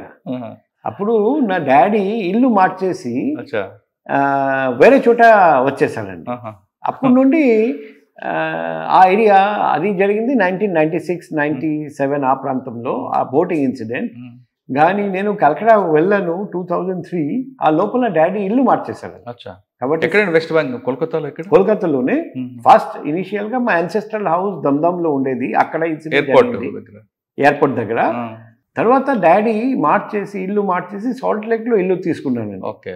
అది సాల్ట్ లేక్ వచ్చేసి ఈస్ట్ కోల్కతా, అది వచ్చేసి నార్త్ కలకత్తా. అవును, ఐడియా ఉందండి. కాబట్టి అక్కడికి ఫర్దర్ అక్కడికి వెళ్ళలేదు. సార్ మీరు 4 years తర్వాత తిరిగి హోమ్ క్యాడర్కి వచ్చారు. ఓకే. ఫస్ట్ పోస్టింగ్ ఎక్కడ ఇచ్చారు? First posting Kurnool, commandant 1st Battalion Yousufguda. Okay. అక్కడ 3 months ఉన్నాను. అక్కడ కూడా ఒక ఇంపార్టెంట్ ఇన్సిడెంట్ నా లైఫ్లో జరిగింది. ఓకే. అది కూడా చాలా మందికి తెలియదు. Yousufguda 25th August 2007. ఆ రోజు సాటర్డే. నేను, నా వైఫ్, 2 అమ్మాయిలు సరదాగా ఊడు తిరుగుతానని అని ప్లాన్ చేసి ఆ రోజు సాయంత్రం లుంబిని పార్క్ వచ్చాము. లుంబిని పార్క్ హైదరాబాద్. ప్లాస్టింగ్. అప్పుడు నా అమ్మాయిలు పాప పోదాం, లెజర్ షో ఉంది చూద్దాం. So 7 o'clock ledger show start అయింది. మేము ఎంటర్ అయ్యాము అప్పుడు 7:15. లోపలికి పోయి చూస్తే ఒక్క సీట్ కూడా ఖాళీ లేదు. ఓన్లీ ఒక పర్టికులర్ రోలో దాదాపు 10 seats ఖాళీగా ఉన్నాయి. మా కోసమే ఖాళీ చేసి పెట్టాడేమో. మేము అక్కడికి పోయి లాస్ట్ 4 seatsలో కూర్చున్నాము. మేము 4. విదిన్ 5 minutes బాంబ్ బ్లాస్ట్ అయింది. అవును. తర్వాత తెలిసింది ఆ టెర్రరిస్ట్ ఆ సీట్కి వచ్చి కూర్చున్నారండి. తర్వాత లెజర్ షో అంతా అన్ని లైట్ స్విచ్ ఆఫ్ చేస్తారు కదా, అప్పుడు సైలెంట్గా ఆ సీట్ కింద ఆ ఎక్స్ప్లోసివ్స్ పెట్టి వాళ్ళు వెళ్ళిపోయారు. అందుకే ఆ సీట్స్ ఖాళీగా మా కోసం ఉండేవి. కానీ మేము ఒక సైడ్లో కూర్చున్నాం, వాళ్ళు బాంబ్ వేరే సైడ్లో పెట్టారు, నెక్స్ట్ సీట్స్ కింద పెట్టారండి. అండ్ ఆ బాంబ్ డిరెక్షన్ మా వైపు కాదు, ఆపోజిట్ వైపు ఉండేది. అందుకే ఆ బాంబ్ బ్లాస్ట్ అయిన తర్వాత ఆ సైడ్ చూస్తే నెక్స్ట్ వ్యక్తులు తలకాయలు పోయినాయి ఆ బాంబ్ బ్లాస్ట్లో. సో ఆ రోజు మా ఫాస్ట్ పునర్జన్మం జరిగింది ఆ నిజామాబాద్. రామకృష్ణ వస్తూ దారిలో చనిపోయారండి. 2వ పునర్జన్మం ఆ రోజు జరిగింది. సార్ పిల్లలు భయపడలేదా? ఇమీడియట్గా మా వైఫ్, మా పిల్లలు, ఇంకా అందరూ తొక్కిసలట జరిగింది, అందరూ పారిపోయారు. నా వైఫ్, నా పిల్లలు నా వైపు కూడా చూడలేదు, అందరూ పారిపోయారండి. నేను చుట్టూ చూస్తే కొందరు స్కతగాత్రులు, మిగతా వాళ్ళు చనిపోయారు. స్కతగాత్రులను తీసుకెళ్ళాలి బయటికి, ఎవరు ముందుకు రావట్లేదు. ఎందుకంటే అందరికీ భయం, ఇంకొక బాంబ్ బ్లాస్ట్ జరుగుతుందని భయం. అప్పుడు నేనే పర్సనల్గా డ్రాగ్ చేసి బయటికి తీసుకెళ్ళడం జరిగింది. అప్పుడు నన్ను చూసి కొందరు ధైర్యంతో ముందుకు వచ్చారండి. వాళ్ళ హెల్ప్తో నేను చాలామందిని బయటికి తీసుకెళ్ళాను. ఇమీడియట్గా బాంబ్ బ్లాస్ట్ సైట్ నుండి నేను డీజీ బసిత్ సార్కి ఫోన్ చేశాను. సార్ అప్పుడు గోవాలో ఉన్నారండి. సార్కి చెప్పాను, సార్ ఇలా మేము తీసుకెళ్తున్నాం, దగ్గర కేఆర్ హాస్పిటల్, ఇంకా ఏమేమి హాస్పిటల్స్ ఉన్నాయి, ఇమీడియట్గా అలర్ట్ చేయండి. అప్పుడు చాలామందిని ఆ విధంగా కాపాడగలిగాను. అంటే అప్పుడు బల్వీందర్ సింగ్ గారు కమిషనర్ కదా sir? Police commissioner Balwinder Singh, YS Rajasekhar Reddy CM, Basit DG Arvinder గారు. అదే రోజు గోకుల్ చాట్లో కూడా బ్లాస్ట్ అయింది. Same day. కాళీమాత కాపాడుతుంది. అది నాకు తెలియదు, కానీ ఈ 2వ పునర్జన్మం జరిగింది. ఓకే. యూసఫ్ కూడా తర్వాత నెక్స్ట్ పోస్టింగ్ కర్నూలులో 6 months పనిచేసాము. నాకు చాలా మంచి అనుభవాలు ఉన్నాయి. ఈరోజు కూడా కర్నూలు నుండి చాలామంది ఫోన్ చేస్తూనే ఉంటారండి. సార్ కర్నూలులో మీరు వెళ్ళక ముందు పిఎస్ఆర్ ఆంజనేయులు గారు చేశారు. అవునండి. ఆయన ఎన్కౌంటర్లు చేస్తూ దాన్ని ఒక ఫ్యాక్షన్ కంట్రోల్ తీసుకొచ్చారు. కొంత బ్యాలెన్స్ ఉండిపోయింది. ఆ బ్యాలెన్స్ మీరు క్లియర్ చేశారా, లేదు మీ స్టైల్లో వాళ్ళని కౌన్సిలింగ్ చేసుకుంటూ తీసుకొచ్చారా సిచ్యువేషన్? చూడండి, నేను ఉన్నాను 6 months. ఆ 6 monthsలో ఒక ఫ్యాక్షన్ ఇన్సిడెంట్ కూడా కర్నూలులో జరగలేదు. ఓకే. ఇప్పుడు నేను అంతకుముందు జమ్మలమడుగులో పనిచేశాను, తర్వాత ఓఎస్డీగా పనిచేశాను, తర్వాత కర్నూలులో పనిచేశాను. 3 tenures ఉన్నాయి రాయలసీమలో నేను అబ్జర్వ్ చేశాను. అక్కడ పబ్లిక్ చాలా స్ట్రేట్ ఫార్వర్డ్, నిష్పక్షపాతంగా పనిచేస్తే, నిజాయితీగా పనిచేస్తే ఆఫీసర్ ఏం చెప్తే వాళ్ళు వింటారండి. ఆ ఒకటి నాకు పనిచేసింది. ఆల్రెడీ జమ్మలమడుగులో అందరికీ తెలుసు, జమ్మలమడుగు కర్నూలు వచ్చేసి బార్డర్, అల్లగడ్డ నుండి స్టార్ట్ అవుతుంది. మన అటువైపు మన కడప కర్నూలు బార్డర్లో ఉన్నాయి, అల్లగడ్డ అటువైపు నంద్యాల ఇవన్నీ. సో వాళ్ళకు ముందుగానే తెలుసు నా రెప్యుటేషన్ గురించి. సో చాలామంది నాకే చెప్పారు ప్రజలు, మీరు వచ్చిన వెంటనే వాళ్ళు మిమ్మల్ని చూసి భయపడి పారిపోయారు జిల్లా వదిలేసి. ఇప్పుడు ఆ టైంలో ఉన్న కర్నూలు ప్రజలు, జిల్లా ప్రజలతో మీరు అడిగితే వాళ్ళు చెప్తారు. ఓకే. సో 6 months తర్వాత నెక్స్ట్ ఎందుకు ట్రాన్స్ఫర్ అయింది? సో నేను 3 జిల్లాల్లో ఎస్పీగా పనిచేశాను. ప్రతి ట్రాన్స్ఫర్ నేను రిక్వెస్ట్ చేస్తేనే జరిగింది. ఓకే. సో అప్పుడు నాకు ఐఎస్బిలో ప్లస్ ఐఐఎంలో సీట్ వచ్చింది. ఐఐఎంలో 2 years, ఐఎస్బిలో 1 year. అప్పుడు నేను డీజీ గారికి రిక్వెస్ట్ చేశాను. డీజీ సార్ ఒప్పుకోలేదు, యాదవ్ సార్, ఎస్ఎస్పి యాదవ్. అప్పుడు సీఎం సార్ దగ్గరికి పోయి రిక్వెస్ట్ చేశాను, సార్ నాకు అది కోరిక, 1 year నేను చేస్తాను, 1 year స్టడీ లీవ్. ఆయన వెంటనే ఒప్పుకొని మాకు స్టడీ లీవ్ ఇచ్చారండి. నేను 1 year ఎంబీఏ కోసం ఐఎస్బిలో స్టడీ లీవ్ తీసుకున్నాను.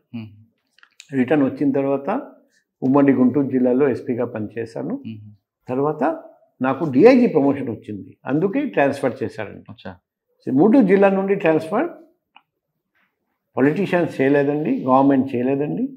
ఒకటి డిఐజీ ప్రమోషన్ వల్ల జరిగింది, మిగతా 2 చోట ఒకసారి ఎంబీఏ చదవడానికి, ఇంకొకసారి సెంట్రల్ డెప్యుటేషన్ వెళ్ళడానికి నేనే రిక్వెస్ట్ చేసి ట్రాన్స్ఫర్ తీసుకున్నాను. డిఐజీ ఎక్కడండి? డిఐజీగా నేను గ్రేహౌండ్స్లో పనిచేశాను.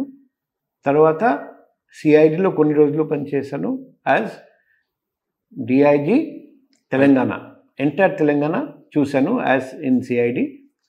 అప్పుడు సిబిఐ వాళ్ళు పిలిచారండి. ఓకే. అప్పుడు సిబిఐకి వెళ్ళడం, సిబిఐలో కూడా 4 years పనిచేశాను. ఫస్ట్ కలకటాలో యాజ్ డిఐజీ సిబిఐ, తర్వాత జాయింట్ డైరెక్టర్ అంటే IG CBI, first Patna zone, తర్వాత నార్త్ ఈస్ట్. టోటల్ 2 zones కలిపి 11 states అండ్ యూనియన్ టెరిటరీస్ ఇన్ఛార్జ్గా ఉన్నాను. సిబిఐలో మీరు యాంటీ కరప్షనా లేదంటే క్రైమ్ చూసారా? ఇప్పుడు యాజ్ డిఐజీ క్రైమ్ చూశాను, as joint director crime, anti corruption, EOW economic offence wing, and banking and financial services fraud. Sir ఈ సిబిఐలో మీకు బాగా గుర్తుండిపోయిన ఒక కేసు చెప్పండి. సిబిఐ మీ ఇన్వెస్టిగేషన్లో మీ స్కిల్స్ చూపించింది. శారదా స్కామ్లో, rose valley scam, Saradha chit fund scam, Calcutta rose valley chit fund scam. అక్కడ West Bengal, Odisha and entire north east all chit funds నేను సూపర్వైజ్ చేశాను. చాలామంది మినిస్టర్స్, ఎంపీ, ఎమ్మెల్యే చాలామందిని అరెస్ట్ చేశాను. అందులో ఒక ఇంపార్టెంట్ ఇన్సిడెంట్ మీకు చెప్తాను. నేను మాతంగ్ సింగ్ అనే ఎక్స్ సెంట్రల్ మినిస్టర్ని అరెస్ట్ చేశాను. అప్పుడు union home secretary mister Goswami ఆయన ఫోన్ చేసి ఈ మాతంగ్ సింగ్కి ఫేవర్ చేయమని చెప్పడం జరిగింది. వెంటనే కంప్లైంట్ పోయింది. Within 1 day union home secretary గారిని ట్రాన్స్ఫర్ చేయడం జరిగింది. అంటే సిబిఐ ఎలా పనిచేస్తుందని మనం అర్థం చేసుకోవచ్చు. చిన్న ఎగ్జాంపుల్. ఓకే. సిబిఐ తర్వాత ఎక్కడికి వచ్చారండి? సిబిఐ తర్వాత ఈ మన రాష్ట్రానికి రావడం, యాంటీ కరప్షన్ బ్యూరోలో మా సిబిఐ ఎక్స్పీరియన్స్ చూసి ఠాకూర్ సార్ నాకు యాంటీ కరప్షన్ బ్యూరోకి తీసుకొచ్చారండి. స్టేట్ డివైడ్ అయిపోయింది అప్పుడు స్టేట్ డివైడ్ అయిపోయింది 2017. ఓకే. అక్కడ యాంటీ కరప్షన్ బ్యూరోలో 3.5 years, తర్వాత ఏపీఎస్పీ. ఓకే. అక్కడ ఓకే సార్, ఏసీపీలో మీరు 3.5 years ఉన్నారు. ఓకే. ఏసీపీలో ట్రాప్ కేసులకు ఉన్న కన్విక్షన్ డిఏ కేసులు అంటే ఎసెట్ కేసులు కన్విక్షన్ ఎందుకు తక్కువ ఉంటుందండి? ఇప్పుడు నాట్ ఓన్లీ ఏసీబీ, సిబిఐలో కూడా డిఏ కేసులో కన్విక్షన్ తక్కువ ఉంటుంది. కారణం కానీ సిబిఐలో డిఏ కేసులో అరెస్టులు ఉండవండి. నెంబర్ 1 అది ఇంపార్టెంట్. కానీ ఏసీబీలో అరెస్ట్ చేస్తారు డిఏ కేసులో. రైట్. నేను రాగానే ఈ విషయం రేస్ చేశాను. సిబిఐలో డిఏ కేసులో అరెస్ట్ ఉండవు, ఇక్కడ డిఏ కేసులో అరెస్ట్ ఉంటాయి. మేము కూడా డిఏ కేసులో అరెస్ట్ చేయకూడదు అని రిక్వెస్ట్ చేశాం. ఎందుకు? ఈ 2 points చాలా ముఖ్యం. ఒకటి, ట్రాప్ కేసులో కన్విక్షన్ రేట్ ఎక్కువ, డిఏ కేసులో తక్కువ. అండ్ డిఏ కేసులో ఎందుకు అరెస్ట్ చేయకూడదు? రీజనం ఒకటే రీజనం, ఒకటే కారణం. ట్రాప్ కేసులో మనకు ఆడియో రికార్డు ఉంటుంది. నేను లంచం అడుగుతూ, తర్వాత అప్పుడప్పుడు button whole cameras, spy cameras తీసుకెళ్తాం, డబ్బు తీసుకుంటూ ఎవిడెన్స్ ఉంటుంది, వీడియో కూడా ఉంటుంది. అవును. ఒకవైపు ఆడియో ఎవిడెన్స్ లేకపోతే మేము ట్రాప్ చేయము. కాబట్టి ఇటువంటి డిజిటల్ ఎవిడెన్స్ చూసి ఏ కోర్టు అయినా సరే నేరం జరిగిందని ఒప్పుకోవాల్సిందే, జడ్జిమెంట్ ఇస్తారు. కానీ డిఏ కేసులో అంత క్యాల్కులేషన్ మీద ఆధారపడి ఉంటుంది. ఓకే. నేను అనుకోండి నాకు మ్యాలఫైడ్ ఇంటెన్షన్ ఉంది, నేను ఈ అసెట్ యాడ్ చేస్తాను, ఈ అసెట్ మినహాయిస్తాను. మీ వైఫ్ మీద ఉన్న ఒక అసెట్ యాడ్ చేస్తాను, ఒకటి డిలీట్ చేస్తాను. ఓకే, నా ఇష్టం. అందుకే ఒక ఆఫీసర్ చెప్తారు ఇది డిఏ, ఇక్కడ డిఏ వస్తుంది, ఇంకో ఆఫీసర్ చెప్తాడు ఇక్కడ డిఏ రాదు. అందుకే ఇక్కడ discretion is involved of the officer. అందుకే చాలా డిఏ కేసెస్లో మనం డిఏ ఉందని కోర్టులో ఛార్జ్షీట్ ఫైల్ చేసిన ఫైనల్గా అక్కడ జడ్జ్ కూడా మైండ్ అప్లై చేస్తారండి. ఈ అసెట్ యాడ్ చేయకూడదు, యాడ్ చేశారు. ఈ అసెట్ యాడ్ చేయలేదు, ఇది యాడ్ చేయాలి. అలా చేసి ఆ క్యాల్కులేషన్ జడ్జ్ గారి కోర్ట్ క్యాల్కులేషన్, ఐఓ క్యాల్కులేషన్ ఎప్పుడైనా తేడా ఉంటుంది. అందుకే అక్విటల్ జరుగుతాయి. అందుకే మనం అరెస్ట్ చేయకూడదు. ఎందుకంటే అనుకోండి ఒక ఆఫీసర్ మ్యాలఫైడ్ ఇంటెన్షన్లో డిఏ ఉందని చెప్తున్నారు, కానీ యాక్చువల్గా కరెక్ట్గా క్యాల్కులేషన్ చేస్తే అక్కడ డిఏ రాకూడదు. అరెస్ట్ అనేది ఆల్రెడీ డ్యామేజ్ అవుతుంది కదా. అందుకే సో మళ్ళీ డ్యామేజ్ అరెస్ట్ అయింది, డ్యామేజ్ జరిగిపోయింది, మర్యాద పోయింది సమాజంలో. ఇప్పుడు ఒక మంచి ఆఫీసర్ వచ్చి క్యాల్కులేట్ చేసి డిఏ రాదని చెప్తే ఆ మర్యాద తిరిగి రాదు కదా. అందుకే సిబిఐ ఏ పాలసీ ఫాలో చేస్తున్నారండి, అదే కరెక్ట్ పాలసీ. మనం డిఏ కేసులో అరెస్ట్ చేయకూడదు. అసలు మ్యాండేటరీ కాదు కదండి అది, అరెస్ట్ కూడా మ్యాండేటరీ కాదు. అండ్ డిఏ కేసులో అరెస్ట్ చేయకూడదు, ట్రాప్ కేసులో తప్పనిసరిగా అరెస్ట్ చేయాలి. కానీ మరి ఆ ప్రొసీజర్ మారుస్తారండి. ఇది అది గవర్నమెంట్ మీద ఆధారపడి ఉంది. 1999లో జరిగిన ప్రొసీజర్ అండి. ఎప్పుడు ఏసీబీ లేదు. ఏకే మహంతి గారు ఉన్న టైంలో ఈ జీవో తీసుకొచ్చారు. డిఏ కేసుల్లో అరెస్ట్ అంటే ఏవో అంటే అక్యూజ్డ్ ఆఫీసర్కి ఒక చిన్న ప్యానిక్ అవుతారు, సిబిఐ అరెస్ట్ చేస్తారని అని ఆ జీవో తేవడంతో అలా కంటిన్యూ అవుతుంది. ఇప్పుడు మీరు మనం తీసుకొచ్చినప్పుడు ఇంత మనం జనరేషన్ మారిన తర్వాత కూడా పాత జీవోని కంటిన్యూ చేయడం అనేది నా ఒపీనియన్. నేను ఆ రోజు కూడా చెప్పాను, ఈ రోజు కూడా ఎవరైనా అడిగితే చెప్తాను. ఎందుకు డిఏ కేసులో అరెస్ట్ చేయకూడదు అంటే ఒక సామెత ఉంది, let 99 accused go scot free, but one innocent should not be put to trouble. అందుకే డిఏ కేసులో ట్రాప్ కేసులో మాకు ఖచ్చితంగా తెలుసు, ఎందుకంటే ఆడియో రికార్డ్ ఉంది కాబట్టి ఆయన ఖచ్చితంగా తప్పు చేసి ఉంటారు, నేరం చేసి ఉంటారు. కానీ డిఏ కేసులో క్యాల్కులేషన్ కరెక్ట్గా చేయకపోతే ఒక ఇన్నోసెంట్ వ్యక్తి, అమాయకుడు, ఆయన బలిపోషుగా మారిపోతారు. ఆయన అరెస్ట్ అవడం కాకుండా ఆయన ఫ్యామిలీ కూడా సొసైటీలో డ్యామేజ్ అవుతుంది. అదే ఒక వ్యక్తిని అరెస్ట్ చేస్తే ఆ ఫ్యామిలీకి కూడా సొసైటీలో మర్యాద పోతుంది. అందుకే నా పర్సనల్ అభిప్రాయము డిఏ కేసులో అరెస్ట్ చేయకూడదు. సిబిఐ పాలసీ అవలంబిస్తే బెటర్ అని నా పర్సనల్ ఒపీనియన్. సార్, ఏసీబీ తర్వాత బెటాలియన్ తర్వాత అండి, బెటాలియన్ తర్వాత ఏడీజీ లా అండ్ ఆర్డర్. మధ్యలో 1 year నేను విజిలెన్స్ అండ్ ఎన్ఫోర్స్మెంట్ డీజీగా పనిచేశాను. ఓకే, తర్వాత ఏడీజీ లా అండ్ ఆర్డర్, తర్వాత ఈ పోస్ట్.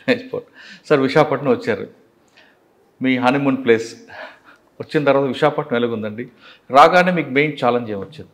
చూడండి, విశాఖపట్నం చాలా పీస్ లవింగ్ సిటీ, అందమైన నగరం, ప్రజలు కూడా చాలా law abiding with few exceptions. ఎక్కడైనా ఉంటారు, ఇక్కడ 4 challenges ఫేస్ చేసాము. నంబర్ 1 గంజాయి and narcotic drugs, number 2 rowdyism, number 3 traffic, number 4 cyber crimes. So ఈ 4 challenges మీద మేము ఫోకస్ చేసాము. ఎందుకు నా పర్సనల్ నెంబర్ ఇచ్చాను? ఈరోజు కూడా మన దేశంలో చాలా దేశాల్లో పేదవాళ్లకు పోలీస్ స్టేషన్లో న్యాయం జరగదు. ఇప్పుడు ఒక పేదవాడు, ఒక ధనవంతుడు పోలీస్ స్టేషన్ వెళ్తే ట్రీట్మెంట్ సమానంగా ఉండదు. పోలీస్ వాళ్ళు, ఇది మన నగరం గురించి కాదు, మన రాష్ట్రం గురించి కాదు, మన దేశం గురించి కాదు, జనరల్ అబ్జర్వేషన్ చెప్తున్నా. పేదవాడికి న్యాయం జరగడం కష్టం, ధనవంతుడికి ఖచ్చితంగా న్యాయం జరుగుతుంది. ఇప్పుడు ఫోన్ నంబర్ ఇస్తే నాకు ఎవడు ఫోన్ చేస్తున్నారు, ఆ వ్యక్తి ధనవంతుడా పేదవాడా? నాకు తెలియదు కదా. అవును, డైరెక్ట్ మీతో మాట్లాడతారు. నేను అందరికీ న్యాయం చేయడానికి అవకాశం నాకు ఉంటుంది. అది ఒకటి. నెంబర్ 2, అందులో చాలామంది ఫస్ట్ 100కి కాల్ చేస్తారండి, 112కి కాల్ చేస్తారండి, పోలీస్ స్టేషన్ వెళ్తారండి. అక్కడ న్యాయం జరగకపోతే నా దగ్గరికి వస్తారండి, నాకు ఫోన్ చేస్తారండి. ఇప్పుడు అనుకోండి మధ్యరాత్రి జరిగింది ఏదో ఒక సంఘటన, పోలీస్ 100 కాల్ చేసినా స్పందించలేదు అనుకోండి, 112 కాల్ చేసినా స్పందించలేదు, పోలీస్ స్టేషన్ పరిగెత్తి వెళ్ళినా స్పందించలేదు అనుకోండి. అప్పుడు పోలీస్ స్టేషన్లో కూడా మనుషులు లేరు, బందోబస్తు ఉంది, అందరూ అక్కడికి వెళ్ళిపోయారు. కానీ చాలా ఎమర్జెన్సీ ఇష్యూ, పోలీస్ ఖచ్చితంగా స్పందించాలి, లేకపోతే చాలామంది చచ్చిపోతారు, చాలా విధ్వంసం జరుగుతుంది. అప్పుడు నాకు ఫోన్ చేస్తే నేను పొద్దున కానీ రాత్రి కానీ ఎప్పుడైనా ఫోన్ లిఫ్ట్ చేస్తాను, స్పందిస్తాను, పలుకుతాను. ఇప్పుడు మా దగ్గర ఎప్పుడైనా హెడ్ క్వార్టర్స్లో పోలీస్ ఫోర్స్ ఉంటుంది, అక్కడి నుండి నేరుగా పంపించి సిచ్యువేషన్ కంట్రోల్ చేయగలుగుతాను. మొన్న ఒక లేడీ నాకు రాత్రిపూట ఫోన్ చేసింది, YMCA దగ్గర కొందరు జెంట్స్ నా మీద అటాక్ చేశారండి. నేను ఆ రాత్రి స్పందించి హెడ్ క్వార్టర్స్ నుండి ఫోర్స్ పంపించి అమ్మాయిని కాపాడాను. అమ్మాయి అంటే లేడీ అరౌండ్ 35 years వయసు. మొన్న నా దగ్గరికి వచ్చి ఒక చీతా ప్రజెంట్ చేశారండి.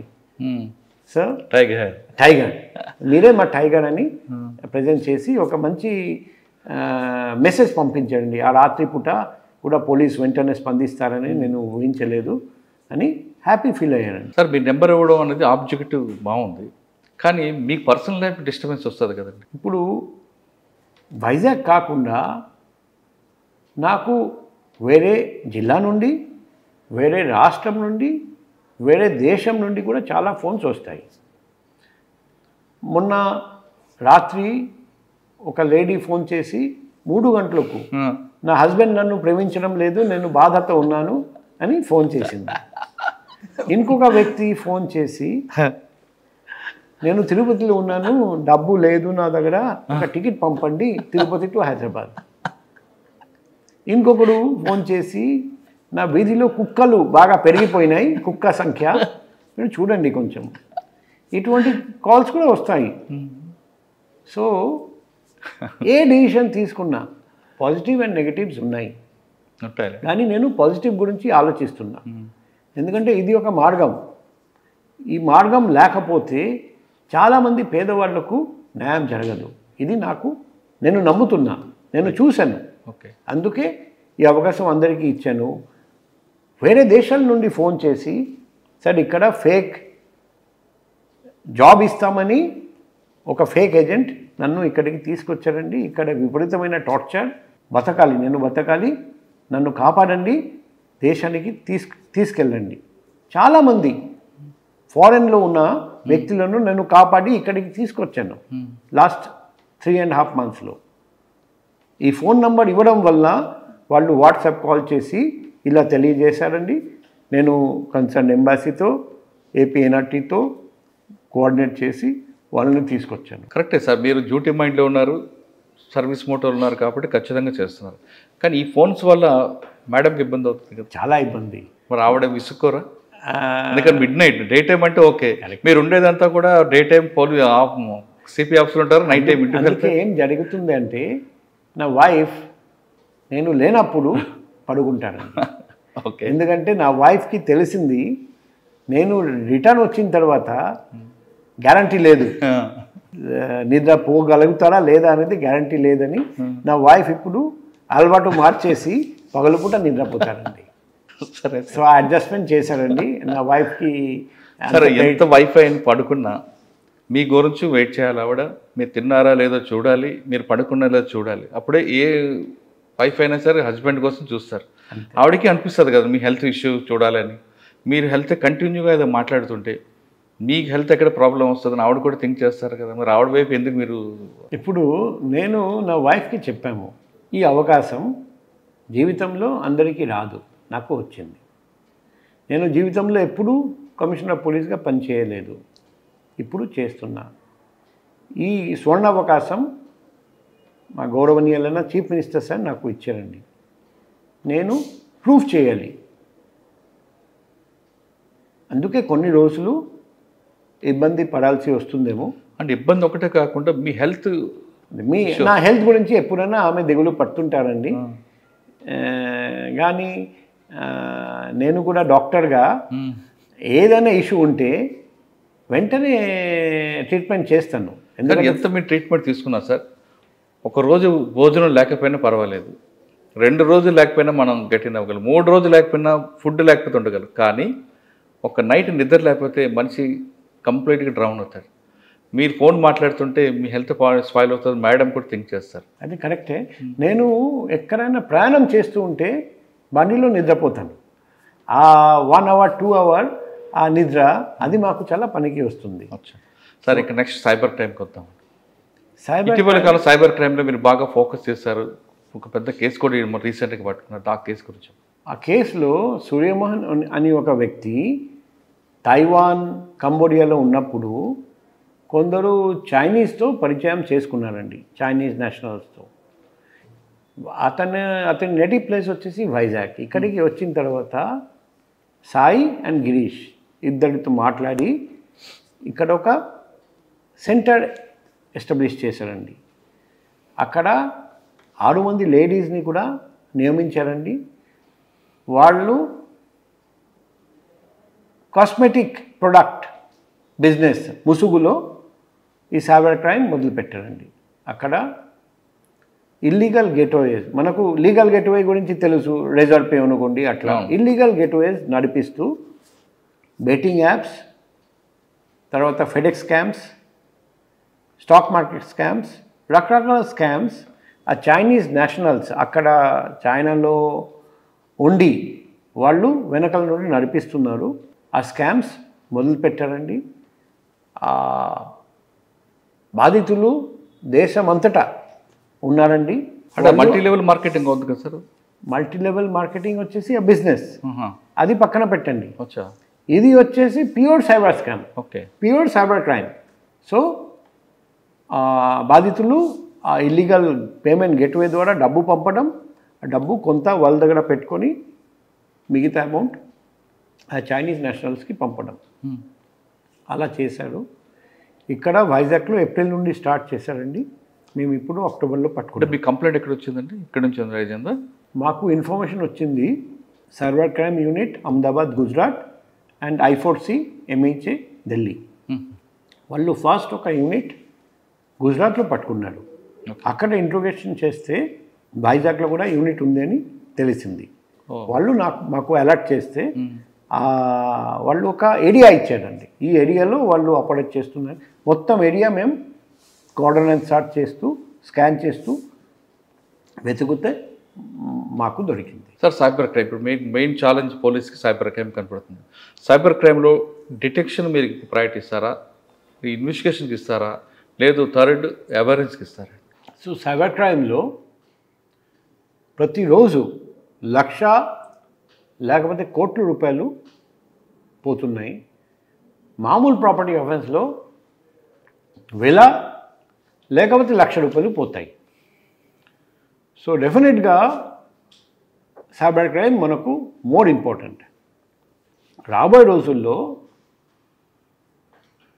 ఈ సంఖ్య పెరుగుతుంది, లాస్ పెరుగుతుంది.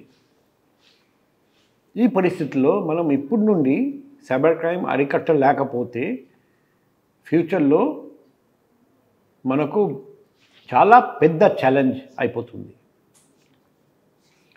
ఎప్పుడైనా prevention is better than cure.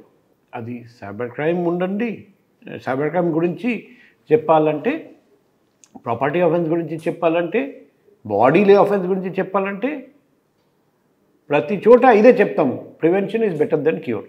Medicine కదా, డాక్టర్ కూడా అదే అంటారు. అదే. సో మనం ప్రివెంట్ చేయాలంటే పెద్ద అవగాహన కార్యక్రమం చేపట్టాలి. మేము ఒకటి స్టార్ట్ చేయబోతున్నాం, ఒక ఫిల్మ్ తయారు చేయబోతున్నాం.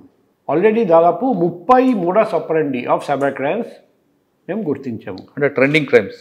సో 30 ట్రెండింగ్ ఫిల్మ్స్, 30 చిన్న చిన్న 30 ట్రెండింగ్ ఫిల్మ్స్ కలిపి ఒక ఫుల్ లెంత్ ఫిల్మ్ తయారు చేయబోతున్నాం. త్వరలో ఫైనల్ అయిపోతుంది ఫిల్మ్. ఇప్పుడు షూటింగ్ చేయబోతున్నాం. ఆ ఫిల్మ్ ప్రతి ఊరికి, ప్రతి వీధికి, ప్రతి స్కూల్కి, కాలేజ్కి, యూనివర్సిటీకి, ప్రతి ఫిల్మ్ హాల్, మాల్, ప్రతి చోట ప్రదర్శించి అవగాహన తీసుకురావడానికి ప్లాన్ ఉంది. సార్ అది రీజనల్ లాంగ్వేజా? ఫస్ట్ తెలుగులో స్టార్ట్ చేస్తున్నాం. ఓకే. అది సక్సెస్ అయితే మళ్ళీ అది వేరే భాషల్లో కూడా పెడతాము. ఎందుకంటే దాన్ని టైం ఎంత ఉంటుందండి? ఇప్పుడు అంతా కూడా మన పబ్లిక్ ఎలా తయారంటే అనుకోండి 2 నిమిషాలు ఉంటేనే చూస్తున్నారు. అదే అనుకోండి, ఒకటి 5 minutes. Full length feature film అంటే 30 మోడల్స్ అప్పడండి అనుకోండి. సో దాదాపు 2 hours to 2.5 hours ఒక ఫుల్ టైం స్పెండ్ చేయట్లేదు పబ్లిక్. వాళ్ళ కోసం స్పెండ్ చేయాలి. అందుకే మంచి హీరో, మంచి హీరోయిన్, మంచి స్టోరీ, ఇంట్రెస్టింగ్గా ఉండాలి, ఎంటర్టైనింగ్గా ఉండాలి, డాక్యుమెంటరీ ఫీలింగ్ రాకూడదు అని క్లియర్గా చెప్పడం జరిగింది. సో ఇది ఒక ప్రయత్నం అన్నమాట ప్రజల కోసమే. ఎందుకంటే ప్రతిరోజు నాకు ఫోన్ చేసి, సార్ నా అమ్మాయిని కిడ్నాప్ చేశాము, నువ్వు అంతా అమౌంట్ ఇస్తే వదిలిపెడతాం అని ఫోన్ వచ్చింది. 1 hour 2 hour వరకు ఎంత మెంటల్ ప్రెషర్ పెట్టారు. నేను మర్చిపోయాము. అమ్మాయి ఫోన్ చేస్తే అమ్మాయి దొరకడం లేదు. నేను నిజం అనుకున్నాము. ఏం అడిగారు అంతా ఇచ్చాము. తర్వాత 2-3 hours తర్వాత అమ్మాయి ఫోన్ వచ్చింది. అమ్మాయి క్షేమంగా ఉన్నాడు, ఏం జరగలేదు. ఆ లోపల మొత్తం డబ్బు పోయింది. సార్ ఈ కాన్సెప్ట్ని ఇప్పుడు మీరు ఫిల్మ్గా చేయిస్తున్నారు? అంతే. ఈ ప్రతి కాన్సెప్ట్ ఇది ఒక మోడల్ చెప్పండి, ఇంకొక మోడల్ చెప్పండి. మీకు ఒక మంచి గిఫ్ట్ వచ్చింది, ఇక్కడ కస్టమ్స్ ఆఫీస్లో ఉంది, మీరు 10 rupees పంపండి, మీకు వచ్చేస్తుంది. 10 rupees అని పంపిస్తారు. నెక్స్ట్ 10 కాదు ఇంకా 100 rupees పంపండి, నెక్స్ట్ ఇంకా 1000 పంపండి. అలా చేయడం. లేకపోతే నీ మీద కేసు ఉంది, ముంబై పోలీస్, ఇదిగో ముంబై పోలీస్ ఆఫీసర్స్ ఫోటో ఇదంతా, అక్కడ నీ ఫోటో కూడా వచ్చింది. ఇప్పుడు ముంబై పోలీస్ బయలుదేరినారు అరెస్ట్ చేయడానికి, నువ్వు బతకాలంటే నేను చెప్పినట్టు చెయ్యి. సరే, 2 కాకుండా ఇప్పుడు కొత్తగా డిజిటల్ అరెస్ట్ అని ఒక సైబర్ క్రిమినల్స్ బెదిరిస్తున్నారు. అసలు డిజిటల్ అరెస్ట్ ఉంటుందా లేదా? బై డెఫినేషన్ అరెస్ట్ ఎప్పుడు జరగాలి, ఎలా జరగాలి? మీరు ఫిజికల్గా టచ్ చేయాలి, అవును, అప్పుడే అరెస్ట్. మరి ఇప్పుడు మీరు తీసుకున్న రీల్స్లో 30 నెంబర్లు ఇది కూడా ఉంది, డిజిటల్ అరెస్ట్ కూడా. డిజిటల్ అరెస్ట్ ఈ ఫస్ట్ టైం వింటున్నాం. డిజిటల్ అరెస్ట్ చేస్తామని బెదిరించారని నేను వినలేదు. వాళ్ళు అందరికీ ఏం చెప్తారంటే మేము అరెస్ట్ చేయడానికి వస్తున్నాం. డిజిటల్ అరెస్ట్ అనే ఎవడు భయపడ్డాడు. ఇప్పుడు కొత్తగా వేరే స్టేట్లో కూడా, తెలంగాణలో అన్న స్టేట్లో డిజిటల్ అరెస్ట్ అని ఫోన్ చేసి ఏజ్డ్ పీపుల్ని బాగా అక్కడే కూర్చోబెట్టి వాళ్ళని అదే డిజిటల్ అరెస్ట్ అంటూ వాళ్ళని ట్రాప్ చేస్తూ ₹1,00,00,000 తీసుకెళ్ళిపోయి. ఇది నేను వినలేదు. నేను మా ట్రెండింగ్ క్రైమ్ ఇప్పుడు. ఓకే, మా సైబర్ క్రైమ్ ఫిల్మ్ ఎవరు తయారు చేస్తున్నారు వాళ్లకు ఈ విషయం కూడా తెలియజేస్తాం. వాళ్ళు కూడా తెలంగాణ సైబర్ క్రైమ్ వాళ్ళతో మాట్లాడి ఈ మోడల్స్ అప్పటి కూడా తీసుకోమని చెప్తాం. ఓకే, అంటే మీరు ఎక్కువగా అవేర్నెస్ మీద ఎక్కువ ఫోకస్ పెడుతున్నారు. ఒకటి అవేర్నెస్, నెంబర్ 2 డిటెక్షన్, నెంబర్ 3 చాలా ముఖ్యం డబ్బు రిటర్న్ ఇప్పించడం. రైట్. ఇక్కడ ఒక ముఖ్యమైన ఇష్యూ వచ్చేసి మ్యూల్ అకౌంట్.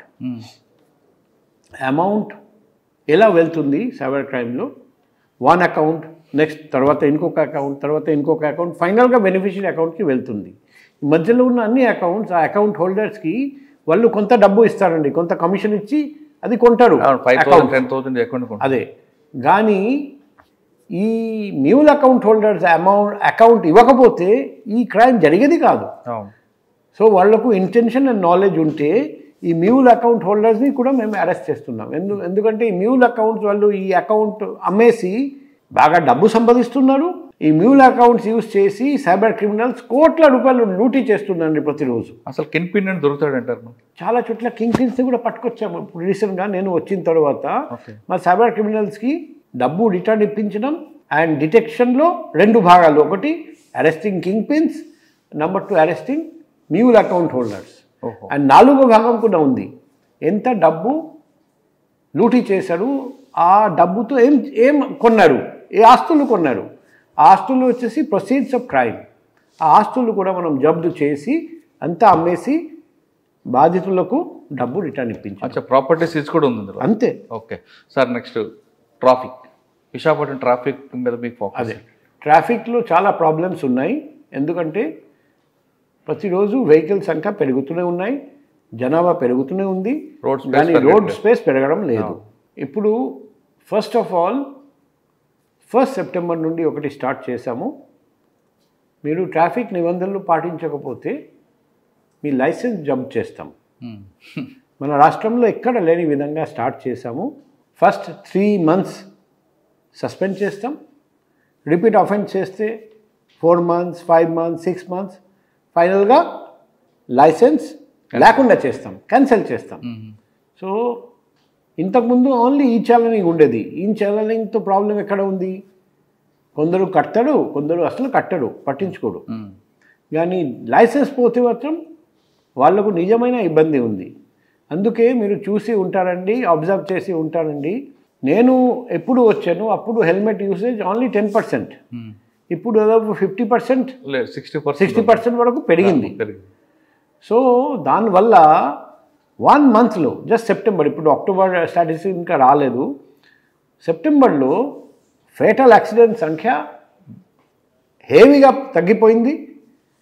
ఫేటలిటీ సంఖ్య, ఎంతమంది రోడ్ యాక్సిడెంట్ చనిపోయారు ఆ సంఖ్య కూడా గణనీయంగా తగ్గిపోయింది ఒక్క మంత్లోనే. సో ఇది ఇంకా మంచిగా మనం ఇంప్లిమెంట్ చేస్తే ఇంకా ఫెటలిటీ అండ్ ఫెటల్ యాక్సిడెంట్ సంఖ్య తగ్గిపోతాయని నాకు పూర్తిగా నమ్మకం ఉంది. సార్ ట్రాఫిక్లో కూడా 3 E's ఉంటాయండి. ఒకటి ఎన్ఫోర్స్మెంట్, ఎడ్యుకేషన్, 2 ఇంజనీరింగ్. ఇంజనీరింగ్ అంటే వేరే డిపార్ట్మెంట్. ఎన్ఫోర్స్మెంట్, ఎడ్యుకేషన్లో మీరు ఏ ఈని ఎక్కువ లైక్ చేస్తారు? ఇప్పుడు ట్రాఫిక్లో మాత్రమే ఎడ్యుకేషన్ ఎంత చెప్పినా పబ్లిక్ పట్టించుకోరండి. ఎందుకంటే నాకు ఒకే ఒక బైక్ ఉంది, ఫ్యామిలీలో 3 ఉన్నారు, వాళ్ళు ఆ 3 కలిసి ట్రిపుల్ రైడింగ్ చేయడానికి అవకాశం చూస్తారు. హెల్మెట్ నాకు తెలుసు, హెల్మెట్ ధరించకపోతే ప్రమాదము. నేను అనుకుంటాను ప్రమాదం వేరే వాళ్ళకు జరుగుతుంది, నాకు జరగదు. అదే మహాభారత్లో ఒక శ్లోక ఉంది, అహాన్ని అహాన్ని భూతాన్ని గచ్చంతి యమ మందిరం శేష స్థిరత్వం ఇచ్చంతి కీమాశ్చర్యం వతప్పడం. ఇది లేదు కదా, ఇది ఆ శ్లోక మీనింగ్ ఏంటి? ప్రతిరోజు చాలామంది చచ్చిపోతున్నారు, నేను అనుకుంటున్నా చావు నాకు రాదు, మిగతా వాళ్ళు చచ్చిపోతారు కానీ నాకు ఇబ్బంది ఉండదు. అదే మాదిరిగా ట్రాఫిక్ యాక్సిడెంట్లో కూడా అందరూ ఏమనుకుంటారు, వేరే వాళ్ళకు యాక్సిడెంట్ జరుగుతుంది, నాకు ఏం జరగదులే. సో ఎడ్యుకేషన్ వల్ల ట్రాఫిక్లో మాత్రమే ఎక్కువ బెనిఫిట్ రాదని నేను అనుకుంటున్నాను. ఎన్ఫోర్స్మెంట్ ఎక్కువ చేస్తాను. ఎన్ఫోర్స్మెంట్. నెంబర్ 3 ఇంకొకటి వచ్చింది, టెక్నాలజీ. మేము ఇప్పుడు కొత్తగా స్టార్ట్ చేయబోతున్నాం మన రాష్ట్రంలో ఎక్కడ లేని విధంగా ఒక కొత్త పథకం. ఏది? ఇప్పుడు ట్రాఫిక్ నిబంధనలు పాటించకపోతే ట్రాఫిక్ పోలీస్ పోయి ఆపి ఫోటో తీస్తారు, తర్వాత చాలానింగ్ జరుగుతుంది. ట్రాఫిక్ కానిస్టేబుల్ రెగ్యులేషన్ బదులు ఈ అన్ని ఎన్ఫోర్స్మెంట్, అది రెగ్యులేషన్ తగ్గిపోతుంది. నెంబర్ 2 ఘర్షణ పెరుగుతుంది.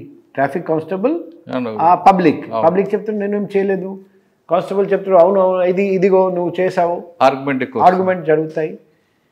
అప్పుడప్పుడు దాడులు కూడా జరుగుతాయి ట్రాఫిక్ కానిస్టేబుల్ మీద.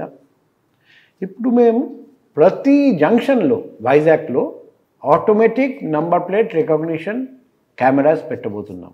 So except driving by minors and drunk and driving, ఈ 2 మాత్రం మనం డిటెక్ట్ చేయలేం సీసీటీవీ ద్వారా.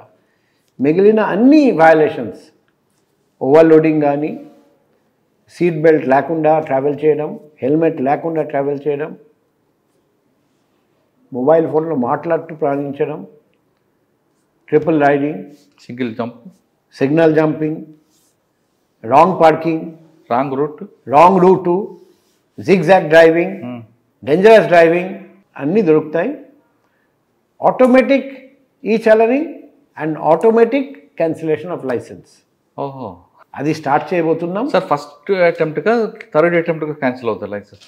అది రోడ్ ట్రాఫిక్ డిపార్ట్మెంట్ ఆఫీసర్స్ నిర్ణయం, అది మేము చెప్పడం లేదు. కానీ రూల్ వచ్చేసి ఇనిషియల్గా 3 months సస్పెండ్, తర్వాత ఇంకా ఎక్కువ టైం సస్పెండ్, ఫైనల్గా క్యాన్సిలేషన్.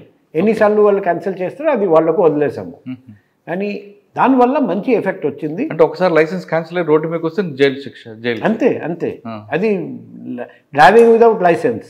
జైలు ఎప్పుడు జరుగుతుంది? ఆ డ్రైవింగ్ వితౌట్ లైసెన్స్ ఆ పరిస్థితుల్లో యాక్సిడెంట్ చేస్తే అది చాలా సీరియస్ అఫెన్స్.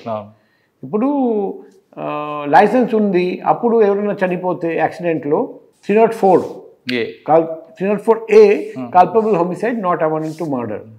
కానీ లైసెన్స్ లేకుండా మేము వెహికల్ నడిపించి అప్పుడు ఎవరైనా చనిపోతే మర్డర్ వస్తుంది, 302 వస్తుంది. సో అది అందరూ అర్థం చేసుకున్నారండి. సో బాగా వైజాగ్లో ఇంకా ఫ్యూచర్లో అదే ఇది నెక్స్ట్ 1 yearలో మేము చేయబోతున్నాం. ఆల్రెడీ 3 కంపెనీస్ వచ్చి పైలట్ ప్రాజెక్ట్ చేసి వెళ్ళారండి. ఇప్పుడు 22nd to 24th అక్కడ ప్రగతి మైదాన్లో ఇన్ఫ్రాటెక్ ఎక్స్పో జరుగుతుంది. అక్కడికి కూడా జీవీఎంసీ నుండి 2, పోలీస్ నుండి 2 వెళ్ళారండి. ఇంకా కంపెనీస్ ఉంటే అవి కూడా చూసి వాళ్ళను కూడా రప్పిస్తాం. ఇక్కడ అన్ని కంపెనీస్ మధ్యలో పోటీ పెట్టి ఎవడు బెస్ట్ పర్ఫార్మెన్స్ విత్ తక్కువ రేట్ జీవీఎంసీ ద్వారా అది స్టార్ట్ చేయబోతుంది. Okay, next 4th rowdyism. గతంలో రౌడీయిజం బాగా ఉండేది. ఆ టైంలో ఒక ఎంపీ గారిని కూడా ఫ్యామిలీని కిడ్నాప్ చేయడం, ఆ కేసు అంతా చూసామండి. తిరిగి అటువంటి సిచ్యువేషన్ జరగకుండా మీరు విశాఖ ప్రజలకు ఎలాంటి మీరు భద్రత కల్పిస్తారు? ఇప్పుడు నేను ప్రతి ఎస్హెచ్ఓకి చెప్పాము, రౌడీజం సహించేది లేదు, రౌడీ బయట ఉండడానికి లేదు, క్లియర్గా చెప్పడం జరిగింది. ప్రతి రౌడీ జైలు లోపల ఉండాలి, లేకపోతే ప్రివెంటివ్ డిటెన్షన్ ఉండాలి, లేకపోతే జిల్లా బహిష్కరణ చేస్తాం. అంటే అయితే జైలు లేదా విశాఖ అవుట్ అంతే. సో అది 100% ప్రతిరోజు డైలీ సిచ్యువేషన్ రిపోర్ట్లో నేను కంప్లైంట్స్ తీసుకుంటాను through DCPs and SCPs. Any active rowdy outside jail అయితే అవుట్ సైడ్ జైలు ఉండడానికి వీల్లేదు. సో విజిబుల్ పోలీసింగ్ కూడా బాగా పెంచాము, ఎక్కడ రౌడిజం చేయడానికి వీల్లేదు. సో మీరు కూడా ఇక్కడ ఎంక్వైరీ చేస్తే మీకు తెలిసిపోతుంది, రౌడిజం ఖచ్చితంగా తగ్గిపోయింది. సార్, విశాఖపట్నంలో బీచ్తో పాటు హైవే కూడా కనిపిస్తుంది, 37 kilometers. ఈ సైమెంటీస్గా ప్యారల్ దీంట్లో ఎక్కువ ఐసోలేట్ ఏరియాలు కనిపిస్తుంటాయి. ఇంజనీరింగ్ కాలేజ్ అక్కడ కొంచెం ఇల్లీగల్ యాక్టివిటీస్ జరుగుతుంటాయి అనేది ఒక అంతే. అందుకే నేను రాగానే డిస్ట్రిక్ట్ కలెక్టర్ గారికి, జీవీఎంసీ కమిషనర్ గారికి రిక్వెస్ట్ చేశాను, ప్రతి చోట సీసీటీవీ కెమెరాస్ పెట్టించండి, ప్రతి చోట లైటింగ్ పెట్టించండి, పోదలు ఉంటే క్లియర్ చేయించండి. సో కంటిన్యూస్గా ప్రెషర్ పెడుతున్నాం. Hundreds and thousands of cameras నేను వచ్చిన తర్వాత ఇలాగే ఇన్స్టాల్ చేయించాము. సో మెనీ లైట్స్ ఇన్స్టాల్ చేశాము. పరిస్థితి డెఫినెట్గా మెరుగుపడింది, ఇంకా చాలా చేయాలి. మా ఉద్దేశం మన వైజాగ్ నగరంలో ప్రతి ఇంచ్ మనం సీసీటీవీ అండ్ లైటింగ్ ద్వారా కవర్ చేయాలి. ఓకే సార్, ఫైనల్గా చెప్పండి, విశాఖ ప్రజలకి మీరు ఇచ్చే ఎష్యూరెన్స్ ఏంటి? మా phone number, personal phone number మీ అందరికీ ఇవ్వడం జరిగింది. ఎక్కడైనా అసాంఘిక కార్యకలాపాలు జరిగితే, ఎక్కడైనా మీకు అన్యాయం జరిగితే, ఎక్కడ మా పోలీస్ వాళ్ళు ఏదైనా తప్పు చేస్తే, లంచం అడిగితే, లంచం తీసుకుంటే, లేకపోతే మీకు ఏదైనా మీ మనసులో ఏదైనా సలహా ఉంటే నేరుగా నాకు కాల్ చేయండి, లేకపోతే ఎస్ఎంఎస్ ద్వారా, వాట్సాప్ ద్వారా తెలియజేయండి. నేను పగలు కానీ రాత్రులు కానీ మీకు అండగా ఉంటాను, మీకు సాయం చేస్తాను. సార్, వైజాగ్లో కన్వర్షన్ రేట్ పెరగాలంటే ఏం చేయాలి? సాధారణంగా మన దగ్గర ప్రాసెసింగ్ పనిష్మెంట్ ఎక్కువ కనిపిస్తుంది తప్ప ఫైనల్ జడ్జిమెంట్ ఫైనల్ పనిష్మెంట్ రావట్లేదు అనేది ఉంది. అంటే నేను ఒక విశాఖపట్నం కాదు, మన సిస్టంలో కనిపిస్తుంది. మీరు ఎందుకంటే సిబిఐలో పనిచేశారు కాబట్టి కన్వర్షన్ రేటుకి ఎక్కువ ప్రయారిటీ ఇచ్చేవారు. ఇక్కడ కూడా అలా రావాలంటే ఏం చేయాలి? ఫస్ట్ ఆఫ్ ఆల్ వచ్చేసి better coordination among the 3 wings, investigation, prosecution and court. అందుకే మేము ప్రతి నెల crime review meeting with prosecutors పెట్టాము.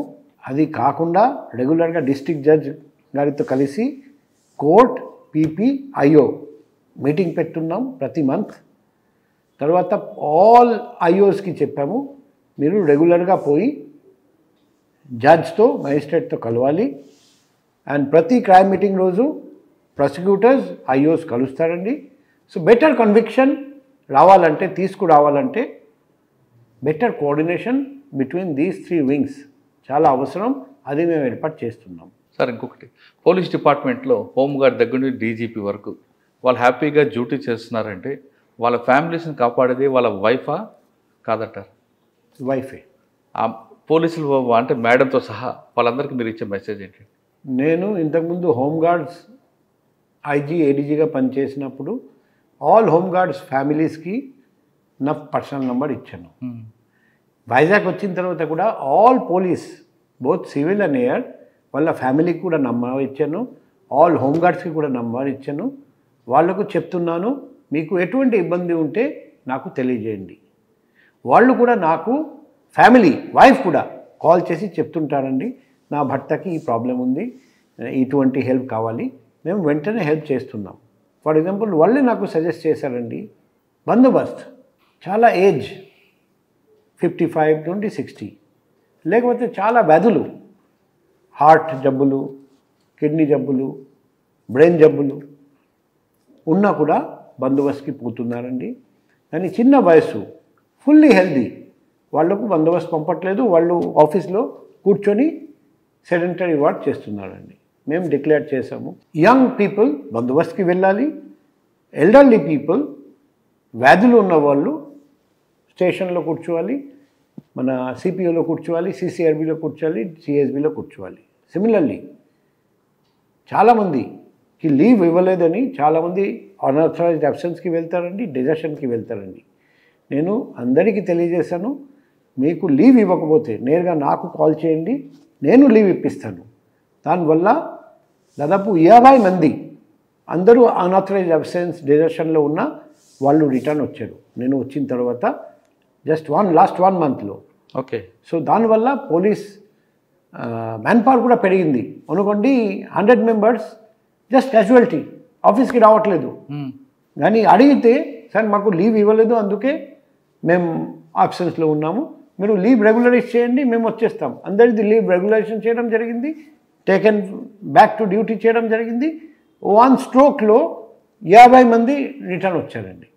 సో మేము అందరికీ చెప్తున్నాం, పోలీస్ వాళ్ళకు, హోంగార్డ్స్కి, మీ నంబర్ 1 ప్రయారిటీ మీ ఆరోగ్యం, మీ నంబర్ 2 ప్రయారిటీ మీ కుటుంబం, మీ నంబర్ 3 ప్రయారిటీ విధి నిర్వహణ, జాబ్ అంకిత భావంతో నిజాయితీగా చేయండి. కానీ ఆరోగ్యాన్ని, కుటుంబాన్ని నిర్లక్ష్యం చేయకండి. సార్ ఫైనల్గా డిపార్ట్మెంట్లోకి వచ్చే ఆస్పిరెంట్స్కి మీ ఇచ్చే మెసేజ్? పోలీస్ని చూసిన తర్వాత, మీలాంటి వాళ్ళు చూసిన తర్వాత చాలామంది రావాలనుకుంటారు. ఇప్పుడు నేను 1996 నుండి చూస్తున్నాను. అప్పుడు ఐడియల్, ఆదర్శము చాలా ప్రయారిటీగా ఉండేది. ఇప్పుడు చాలామందికి ఐడియల్ అనేది ఏమీ లేదు, ఆదర్శం అంటే ఏమీ లేదు. పొలిటీషియన్స్ దగ్గర పనిచేయడం, మంచి పోస్ట్ సాధించడం, నల్లధనం సంపాదించడం చాలామందికి ధ్యేయంగా ఉంది. నేను అందరికీ ఒక మెసేజ్ మాత్రం ఇస్తాను, మనం స్ట్రైట్ ఫార్వర్డ్గా ఉంటే, నిజాయితీగా ఉంటే, పేదవాళ్లకు న్యాయం చేస్తే, మన డిపార్ట్మెంట్లో ఉన్న డిపార్ట్మెంట్కి ఫౌండేషన్ కానిస్టేబుల్స్ అండ్ హోంగార్డ్స్ సంక్షేమం చూస్తే మీకు ఎటువంటి ఇబ్బంది రాదు. పబ్లిక్ మిమ్మల్ని నమ్ముతారండి, మీకు మంచి రెప్యుటేషన్ ఉంటుంది. మోస్ట్ ఇంపార్టెంట్, మీకు మనశ్శాంతి ఉంటుంది. రాత్రి బెడ్ మీద పడుకోగానే మీకు నిద్ర వస్తుంది, మీ చేతల్లో ఒక చుక్క నెత్తురు ఉండదు. రిటైర్మెంట్ రోజు కూడా మీరు సుఖంగా ఉంటారని నేను అందరికీ ఈ మెసేజ్ ఇస్తున్నా. ఇది ఒక మార్గం, కష్టమైన మార్గం, కానీ నేను ఈ మార్గం సెలెక్ట్ చేసుకున్నాను. నేను జీవితంలో కొన్నిసార్లు ఇబ్బందులు ఫేస్ చేశాను, కానీ ఫైనల్గా ఈరోజు నేను గర్వంగా చెప్పగలుగుతాను, ఈ మార్గమే కరెక్ట్ మార్గం.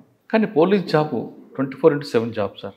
మీ ఫ్యామిలీస్ అన్ని పక్కన పెట్టి, పండగ నాడు వాళ్ళందరూ పిల్లలను పక్కన పెట్టి మీరు రోడ్ల మీద ఉండి ఉంటారు. కానీ థ్యాంక్లెస్ జాబ్గా ఉంటుందండి, ఎవరు థ్యాంక్స్ చెప్పరు. మీరు ఎప్పుడైనా ఫీల్ అవుతుంటారా? నా first posting as ASP Jammalamadugu, ఒకరోజు ప్రెస్ కాన్ఫరెన్స్ జరిగింది. అందరూ వెళ్ళిపోయిన తర్వాత ఒకడు ఇంకా ఉన్నారండి, ఆయనతో అడిగాను, మేము ఎన్నో మంచి పనులు చేస్తూ ఉంటాం, మీరు ఎప్పుడైనా నెగిటివ్ వార్తలే రాస్తూ ఉంటారండి, ఎందుకు కారణం? ఆయన చెప్పారండి, సార్ మీరు దయచేసి వేరే అర్థం చేసుకోకండి, మేము పోలీస్ మంచి వాళ్ళు అని రాస్తే ఎవరు నమ్మరండి, పోలీస్ చెడ్డవాళ్ళు అని రాయాలి, అప్పుడే ప్రజలు నమ్ముతారండి. కానీ ఈరోజు నేను చూశాను, పోలీస్ హెల్ప్ చేస్తే పబ్లిక్ ఎలా గ్రాటిట్యూడ్ చూపిస్తున్నారండి. పోలీస్ మంచి పని చేస్తే ఈరోజు పేపర్లు కూడా రాస్తున్నారండి. పరిస్థితి మారింది. So policing is no longer a thankless job. మంచిగా పోలీసింగ్ చేస్తే ఓపెన్గా ప్రేజ్ చేస్తున్నారండి, ఓపెన్గా అప్రిషియేట్ చేస్తున్నారండి. చాలా సందర్భాలు ఉన్నాయి. సో పోలీసింగ్ సరిగ్గా చేయండి, గర్వంగా చేయండి, స్పైన్ ఇరెక్ట్గా పెట్టండి, తప్పుడు పనులు చేయకండి, నిజాయితీగా పనిచేయండి. హిందీలో ఒక సామెత ఉంది, ఏ పబ్లిక్ సబ్ జాంతీ హై. పబ్లిక్కి అంతా తెలుసు, మీ సుపీరియర్స్కి కూడా తెలుసు, మీ కొలీగ్స్కి కూడా తెలుసు, మీ సబార్డినేట్స్కి కూడా తెలుసు. మేము అనుకుంటాము మేము ఎవరికి తెలియకుండా కరప్షన్ చేస్తాము, అందరికీ తెలిసిపోతుంది. So only 6 types of management skills మనం నేర్చుకోవాలి. Managing superiors, managing colleagues, managing subordinates, managing politicians, managing press, that is media, and managing public. 6 types of management skills మీరు నేర్చుకోగలిగితే మీకు ఎదురు ఉండదు.